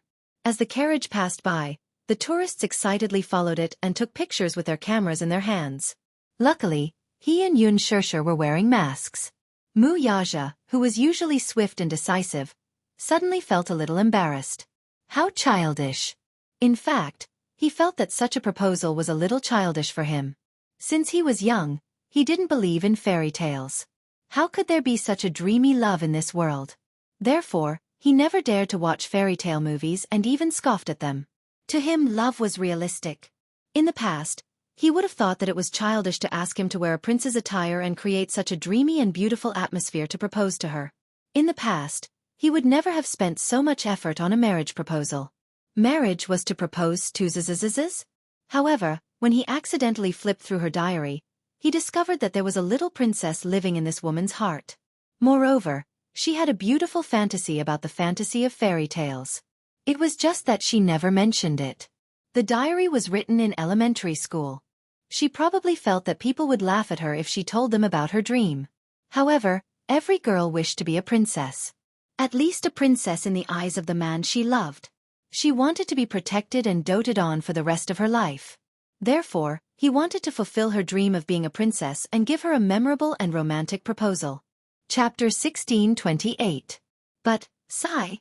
Mu Yaja sat in the carriage, his body tense. Yun Shirshir tilted her head to the side, not knowing whether to laugh or cry at this moment. She did not know whether to laugh or cry at the man's tense expression. Mu Yaja, do you feel embarrassed? She laughed and asked. It was indeed a little childish for such a noble and cold man to wear a prince's suit and sit in such a childish crystal carriage. Mu Yaja did not want to talk. Yun Shirshir held his hand. Did you prepare so much in secret to give me a surprise? Mu Yaja patted her head. Are you happy tonight? Yes. Of course I am happy. Yun Shirshir looked down at the gown on her body and asked in confusion, where did you get this gown? It was custom-made a long time ago. Mu Yaja said again, it was the main attraction of Chanel's spring fairy tale at the Milan fashion show. He liked it at first glance and had it custom-made according to her size. Yun Shirshir was so touched that she could not speak. Sometimes, Yu and Mu Yaja, this father and son pair, really had a strong similarity. On the surface, the two of them looked very noble and elegant, with cold expressions and cold gazes. However, sometimes, when they were with their loved ones, they were so warm. Mu Yaja really warmed her heart this time. Mu Yaja. Yun Shirshir held his arm and blushed shyly. I love you. Mu Yaja lowered his head and looked at her. His eyes were full of love. The night scene was charming and the stars were bright. Yun Shirshir looked out of the window and felt very satisfied. At the side, Mu Yaja saw that the night had turned cold. He took off his jacket and draped it over her shoulders. Hugging her shoulders, he asked, have you finished filming for today? At the mention of this, Yun Shirshir's expression darkened. She sighed and replied dejectedly, No. I didn't perform well today, so I was scolded badly by Director Gu. You didn't perform well? Mu Yaja asked suspiciously. Not in good condition? Yes. Yun Shirshir had just nodded when she suddenly remembered the reason why she didn't do a good job today. She was stunned. Facing him, she suddenly felt very guilty. If Mu Yaja found out about what happened on set today and found out about Hua Jin, what would they think of her? Would he misunderstand that she was having an affair with another man? When she thought about how Mu Yaja had parachuted onto the set and coincidentally met Gu Xingzi to revise with her, Yun Shirshir still felt an inexplicable lingering fear. She didn't want him to know about this. She was afraid that he would misunderstand. She didn't want him to misunderstand. But if she didn't say it, she would feel inexplicably guilty. Mu Yaja saw that she kept her head down and didn't know what she was thinking. Suddenly he said in a deep voice, Shirshir, don't act anymore. Marry me and be my wife. I will take care of you. Yun Shirshir's expression suddenly froze. She lifted her head and looked at him in disbelief. I'm serious. Muyaja gazed into her eyes. Her bewilderment was reflected in his deep gaze. Mu. Sure, let me finish. Chapter 1629. He hugged her. His gaze was filled with longing, and his eyes were filled with longing. You don't know how much I missed you in the 2 weeks that you were not around. That one sentence made her heart race. His seductive voice whispered into her ear, and his warm breath blew on her cheek, causing her heart to feel a little itchy. It was just a simple sentence, but it was full of deep meaning. Yun Shusher clenched her fists nervously. She was so embarrassed that her face and ears were red. She missed him. She missed him too. However, other than filming, she spent most of her time memorizing the script. After filming started, there were some changes that needed to be made. Her character's lines had to be changed a lot. Hence, she spent a considerable amount of time memorizing the script. But she didn't want to. She had tried to ask Gu Xiaoyang for leave so that she could go home and spend time with her child and him. But her request was heartlessly rejected. Qin Zhou had also advised her not to ask for leave so often when filming had just started. Otherwise, the rest of the crew would misunderstand that she was enjoying special privileges. There were many people in the crew. Anything she said would be especially sensitive. If she wasn't careful, she would attract a lot of criticism. Seeing that she didn't respond, Mu Yaja grabbed her chin unhappily and narrowed his eyes. Don't tell me that you're just going to let me stay in an empty room all by myself? Stay in an empty room all by himself. Pfft. Yun Shusher was almost amused by his words, which were full of bitterness. Hey! What do you mean by staying in an empty room all by myself? Yun Shusher didn't know whether to laugh or cry at his resentful tone. Hey Muyaja, stop fooling around. I'm not fooling around. Muyaja frowned. He really didn't want her to continue working in the entertainment industry. That kind of place was too messy. It was a place where people indulged in luxury and materialistic desires. Regardless of whether they were men or women, it was a place where people abandoned all restraint. Although the entertainment industry was called the entertainment industry, what was it actually? It was just a backyard for the capitalists, a place for the rich and powerful to enjoy and play as much as they wanted. It was no longer that pure. In this day and age, those who could make a name for themselves in the entertainment industry were all backed by rich people. On the surface, it looked like a game between celebrities. In fact, the ones who were really playing the game were the capitalists behind them. She liked acting, that was fine, but he didn't want her to treat it as a career.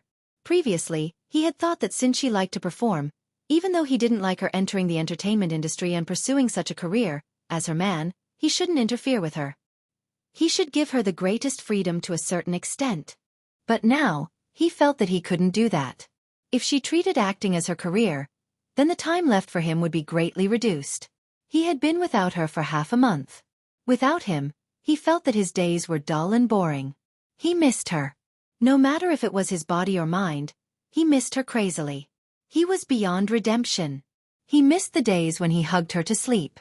Now, whether he closed his eyes or opened them, the side of the bed was empty. The huge room gave people a feeling of desolation. In the past, when she was at home, he would always feel warm whenever he came home. But now, when he opened the door, he felt that the house was a little less lively. It was too cold. Chapter 1630. Yun Shusher's heart skipped a beat. She actually saw an unconcealable loneliness on his face. It was only then that she suddenly realized, so, because of work, because of her neglect, he actually felt lonely. In her heart, a sense of guilt arose spontaneously. However, Yun Shusher was extremely conflicted. On one hand, she loved acting, but she also hated dealing with those foul and unspoken rules in the entertainment industry. On the other hand, she wanted to leave the entertainment industry to accompany him, but she felt that if a woman left her career and only stayed by a man's side, she would be like a beautiful vase and would always feel insecure. From what she knew, a woman also needed a career and needed to be self-reliant. She shouldn't rely on a man to live. Be my wife and I'll take care of you. Probably, in this world, no one would have the infinite confidence to say such a thing like him. She knew that her career might not even be worth a mention in his eyes. To her, she had worked hard to act, stayed up late to memorize the script, and dealt in that extravagant circle. In his eyes, the remuneration she received might not even be worth a minute of his benefits. To put it in a funny and ironic way, all the remuneration she received from acting in Lethal Beauty might not even be worth what he earned in a minute.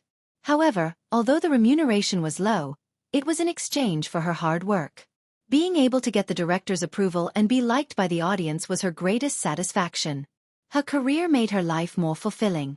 However, if she really left her career, returned to her family, and became a caged canary, she only needed to dress up beautifully and charmingly every day, like those upper-class ladies or socialites.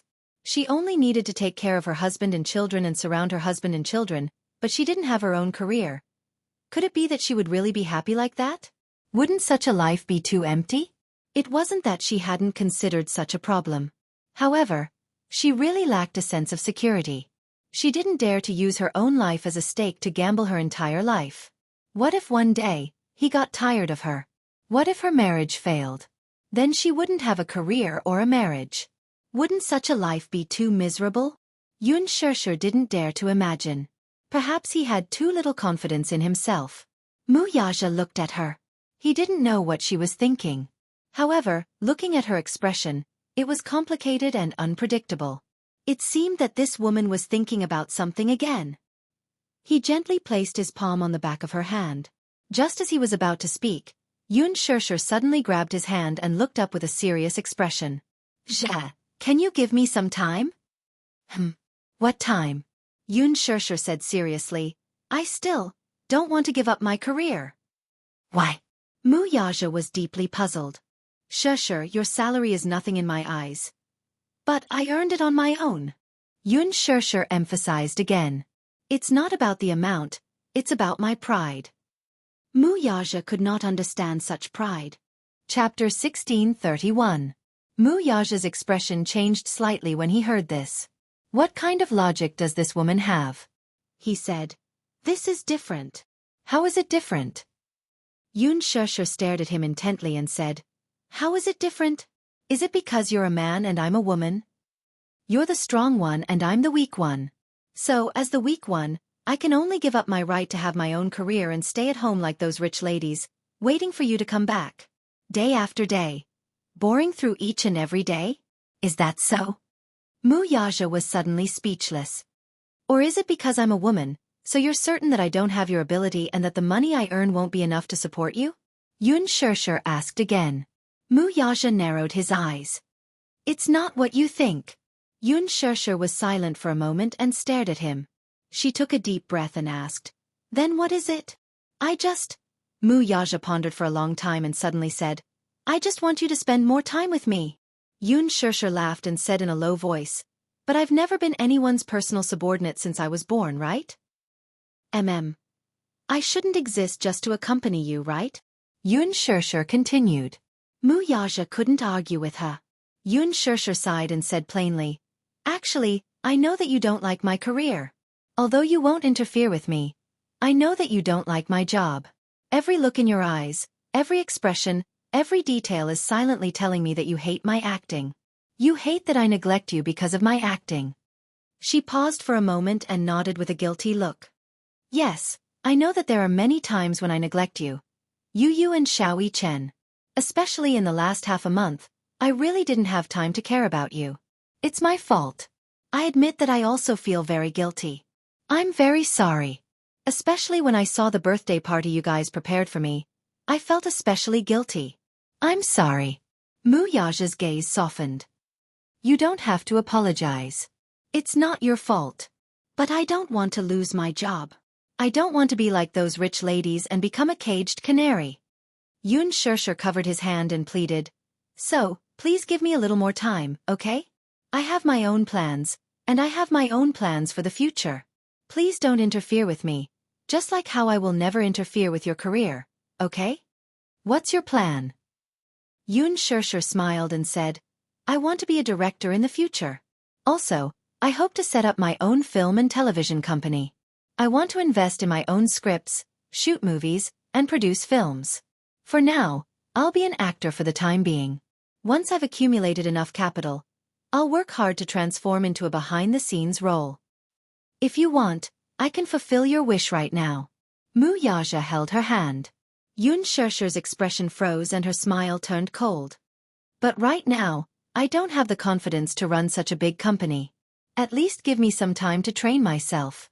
Mu Yaja remained silent. Chapter 1632. Yun Shirshir pleaded, I promise you that I will make adjustments in the future. I will choose between work and family and try my best to take care of all of you. I'm really sorry that I didn't consider your feelings during this period of time. But I promise that I will try my best to avoid such things from happening again. When Mu Yaja heard this, even though he was conflicted, he still decided not to interfere with any of her decisions. He knew her well. This stupid woman lacked a sense of security too much. She could be a rice worm for the rest of her life, but she was stubborn in her bones and was unwilling to depend on anyone to live. Just like Yu. He already had a lot of wealth, but he still hid it from Yun Shirshir. Firstly, he did not want her to worry too much about him. Secondly, even if Yu was worth billions, Yun Shirshir would not depend on him to live. This was also why she was cute and charming. She was different from those materialistic women in the industry who were greedy for power. He probably hoped to earn money with his own ability and spend his own money in a dignified manner. In fact, she was indeed very talented in acting. It was indeed a good choice to work behind the scenes in the future. How much time do you need? He raised his eyebrows and asked. His attitude showed that he had already compromised. Yun Shirshir thought for a moment and then smiled. Give me 5 years. 5 years was enough for him to accumulate experience. In these 5 years, she would work hard to learn and accumulate more surprises to be fully prepared for her transition behind the scenes in the future. Actually, it's not that I didn't think of retiring. But I'm the one who decided to act. Since I made this decision, I should be responsible for my own decision. If I quit now, not to mention the sky-high liquidated damages, I will definitely implicate Qin Zhou. If I suddenly announce that I'm quitting the entertainment industry in the middle of filming, this would be a little too irresponsible. I know that I didn't have the chance to take care of my family for the past 2 weeks, and I feel very guilty. I thought about it and decided to ask Qin Zhou to help me and the crew to try to take 2 days off every week to go home. After this film, I will only accept works that I like. I won't let my schedule be so full anymore. If he took a step back, she would also take a step back. Moreover, she was very sincere. She had always placed her family first. Before this, she never expected that after entering the entertainment industry, she would be so busy that she didn't even have time to take care of her family. She had originally planned to focus on her family after filming The Green Apple, and occasionally take on a few projects that she was interested in. During this process, she would work hard to study screenwriting and directing. Between acting and directing, she was more interested in directing. When her abilities matured, perhaps she could also help him manage Huanyu. She knew that it would be very tiring, but she was happy to be able to work hard with her own ability. However, she really couldn't do it if she had to rely on anyone to survive. After she finished speaking, she looked at him with some apprehension. She was afraid that he would object and that he would not understand. Mu Yaja frowned but did not object in the end. He curled his thin lips and looked at her gently. He raised his hand and gently stroked her head with a doting smile. Good. I will wait for you. He gave her 5 years. These words gave Yun Shirshir great relief. Chapter 1633. Leaning on his shoulder, she said softly, Mu Yaja, thank you. Thank you for understanding my stubbornness. Thank you for understanding my decision. She leaned over, her soft and exquisite body pressing against his. Mu Yaja hugged her tightly, but purposely teased her. He lowered his head and kissed her red lips, asking back, You! How do you plan to thank me? Yun Shirshir looked up, only to see him looking at her with a bit of passion and anticipation. Yun Shirshir suddenly smiled, her bright eyes reflecting the gorgeous fireworks in the sky. Her smile was like a flower. Amidst the fireworks in the sky, she took the initiative to hook her arms around his neck. Her beautiful face leaned closer to him, and then, her sweet red lips gently pressed against his thin lips that were cold from the cold wind. The kiss deepened, gentle and charming. The crystal horse carriage drove through the romantic cherry blossom avenue. The passers-by looked up and saw an indescribably beautiful woman kissing a handsome man in the carriage. They all exclaimed in amazement, Oh my God! Quick, look at the horse carriage. It's so romantic. I heard that Fairy Tale Valley has been booked by someone today, decorating it dreamily for the proposal ceremony, and it's open to tourists for free. Let the tourists witness it. Don't tell me it's the two people in the horse carriage? The woman is so beautiful, and the man is so handsome. Oh my God! They're so compatible. Under the witness of the crowd, under the beautiful and gorgeous fireworks, Yun Shirshir hugged him, kissed him, and used the most intimate way to respond to him. Mu Yaja could not help but wrap his arms around her slim waist. His sexy lips curled into a slight smile. He was obviously very satisfied with her initiative. This kiss continued all the way to the main gate, and he was still reluctant to part. From the beginning, she took the initiative, until later, when she fell into his control, he kept attacking with impatient passion, attacking the city, unwilling to be separated from her. Yun Shirshir was almost suffocated by his kiss. In a daze, she tried to force herself to sober up, but from the corner of her eyes, she saw that the horse carriage had already driven to the main gate, and the extended Bentley was waiting quietly at the gate. However, the driver standing in front of the car door did not dare to look directly at it. His head lowered, eyes and nose looking down, not daring to disturb them. She was even more embarrassed. Clenching her fist, she lightly punched his shoulder. But he was unmoved, not allowing her to escape. He held her neck tightly, forcing her lips to be closer to his, the tip of his tongue between her lips, constantly stealing her sweet breath. How long has it been since he tasted such deliciousness? He already could not remember. Kissing her, he could not stop. No. Yun Shirshir was angry and embarrassed. This man, how could he not bear to stop once he started kissing her? There were so many people at the gate. Didn't he know he? From the corner of her eyes, Yun Shirshir saw that many tourists were either stunned or heckling around the horse carriage, constantly raising the cameras in their hands, trying to capture such a romantic and beautiful scene. Wasn't this a little too high profile? Yun Shirshir punched his shoulder, but before she could say anything to stop him, she felt the world spinning in front of her eyes. This man actually carried her in his arms and stepped out of the horse carriage. Chapter 1634. Yun Shirshir saw the heat in his eyes. You? Sure. Mu Yaja's voice was hoarse and dark, as if he was trying hard to suppress something. Be good, don't talk.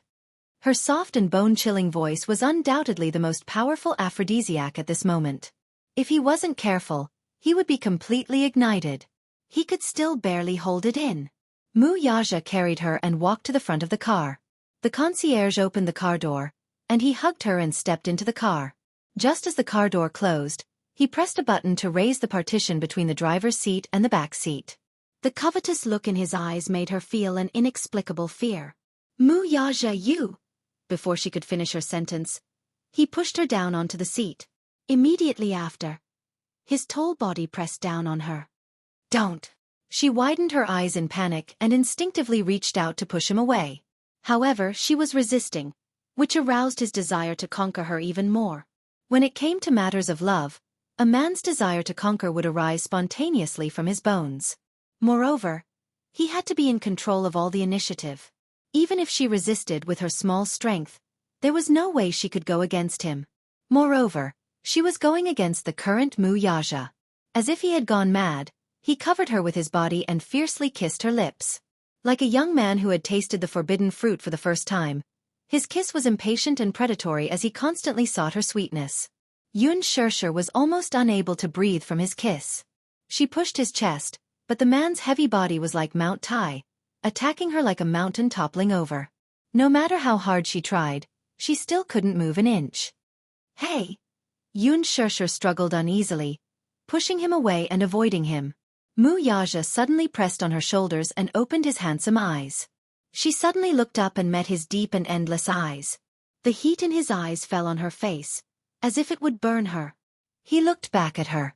She stared at him, her eyes as helpless as a fawn's. Her charming eyes were like silk, and her beautiful peach blossom eyes were overflowing with light, rippling with gentle and beautiful emotions. Especially at this moment, it was as if her face was smeared with a layer of rouge. It was so damn charming. The sight of her caused him to feel as if a wave of terrifying numbness was spreading along a certain part of his body, causing his tendons and bones to soften and spread throughout his entire body. He wished for nothing more than to ruthlessly eat her up at this very moment. Looking into his dark eyes, it was as if there were two flames burning fiercely, as if they were going to devour her soul. However, in the end, he managed to maintain his last bit of rationality. Mu Yaja tried his best to control himself, suppressing the impulses in his body that were ready to explode. He hugged her, but he did not dare to move anymore. Hugging her tightly, his heavy breaths echoed in her ears, one after another, like a ferocious beast eyeing its prey, constantly letting out heavy breaths. She was shy and helpless as he pinned her under his body. Similarly, she did not dare to make any rash movements. She was afraid that if she wasn't careful, she would agitate him instead. Separated by a thin layer of clothing, she could easily feel the change in a certain part of his body. At this moment, it was already as hot as iron. She didn't dare to move even more. Her face was flushed red, and she was so shy that her face and ears were red. What was this? She didn't know whether to laugh or cry. This man was actually so. Chapter 1635. Mu Yaja hugged her even tighter. Every minute and second felt like an eternity of torture. His tense body was screaming, and the fire in his body was raging. Every second he endured, his breathing became heavier. Who knew what he was enduring? Enduring wasn't his style. If it were in the past, he would have wanted to skin her alive and integrate her into his bones and blood. However, he was afraid of scaring her. He knew very well that this woman did not like to do it in the car. So, to take care of her feelings, he had to endure until they reached the hotel. However, enduring like this was really torturous and painful. The thin layer of sweat on his forehead was seeping from his skin, silently telling her how much pain he was in. Yun Shusher did not know whether to laugh or cry, and her heart ached. After not seeing her for half a month, he really missed her. Whether it was his body or his heart. Damn it, he missed her. From his tense body and the fiery temperature, she could feel how hard this man was enduring at this moment. She hugged him tightly, and her heart could not bear to see him like this. Therefore, she held his handsome face lovingly and kissed him encouragingly between his eyebrows. "Thank you," she said sincerely. "Thank you for doing so much for her. Thank you for giving in and changing for her." He used to be such a proud man, but for her, he kept changing and giving in. "Kiss me." His dark eyes were burning brightly as he stared at her face and said to her. Yun Shusher smiled and kissed his thin lips. However, he was not satisfied. He kissed her lips deeply, as if he could use this to cool down his burning body and mind. Unexpectedly, this kiss was so inseparable that they kissed all the way. When the car stopped at the entrance of the hotel, he hugged her. The person in his arms was already in a daze from his kiss, and she did not know where she was from. When they were outside the car, the chauffeur gently knocked on the car window and said carefully, "CEO Mu, we've arrived." Only then did the two people in the car wake up. He left her lips, only to see her face in a daze. Her face was tender and naive, but it made her even more charming. She, on the other hand, felt a little dizzy from his kiss. When she left his lips, her eyes were slightly narrowed and the world was spinning in front of her eyes. His kissing skills were improving day by day, and in front of him, she was like a pitiful newbie. She was still a little inexperienced and was controlled by him, allowing him to dominate her. He couldn't help but smile as he lightly patted her face. "We're here, little fool." Yun Shusher was still in a daze. She opened her eyes and looked around. When she pulled open the curtains, she realized that the car had stopped. She asked dizzily, "Where is this hotel?" Just as he finished speaking before she could regain her senses, he pulled her into his arms and got out of the car. She let out a soft ah. At the entrance of the hotel, rows of waiters stood respectfully. Under everyone's gaze, he carried her in his arms and walked through the door grandly. Once again, Yun Shusher was so embarrassed that her face was burning red. Why was this man so high profile? Couldn't he keep a lower profile? If other people saw him carrying her like this, what would they think? She gently hit his shoulders and said softly, "Hey, can you put me down? I can walk on my own." Chapter 1636. He loved her dearly. Seeing her in a daze, her body limp and weak without any energy, how could she walk? But if Yun Shusher knew what the man was thinking at that moment, she would roll her eyes again. Heavens, just how precious was she in his heart. He couldn't even bear to walk a few steps. Sometimes, it really wasn't an exaggeration. In front of this man, her pair of legs were just like decorations. They were purely for looks and had no practical use at all. But if he could do that, Mu Yaja was willing to carry her like this all the time. He couldn't wait for her to grow on his body. Haha. If Yun Shirshir knew what he was thinking, she would probably not know whether to laugh or cry. He carried her and got out of the car. As if he didn't see the embarrassment on her face, he hugged her and strode towards the hotel with big steps. When the 2 rows of concierges saw him, they all lowered their heads and bowed in unison. All of them kept their heads down and didn't dare to look up. With the concierge leading the way, he carried her into the elevator. Under her many requests, he finally put her down. However, she didn't know if it was because she had been pressed down by him for a long time, but the moment her feet touched the ground, she went limp and almost fell to the ground. She managed to support him and barely managed to stand firm. The man looked at her, but there was a hint of playfulness in his eyes. He stretched out his long arm and wrapped it around her slender waist. His strong arm firmly supported her and lifted her body up a little. The elevator door slowly closed. At that moment, only the 2 of them were left in the narrow space. The quieter the space, the clearer the sound of the man's covetous breathing could be heard. It was heavy and deep, rising and falling one after another. It was obvious that he had endured to the point where he was on the verge of exploding. Yun Shirshir held onto his arm and could clearly feel his tense muscles. She didn't know why, but she inexplicably felt her legs go limp. Her face and ears were red as she thought about how this man had suppressed himself for so long. She didn't know what kind of storm she would have to face next. Because of that, she felt a little uneasy and didn't know what to do. The hotel building was 30 stories high. The suite he booked was on the 28th floor. The floor numbers jumped and the elevator continued to climb. At the same time, the temperature in the elevator also rose. Yun Shirshir sensed that his body was getting hotter and hotter, and she silently wanted to hide to the side. However, he immediately noticed her subtle movement and abruptly grabbed her waist.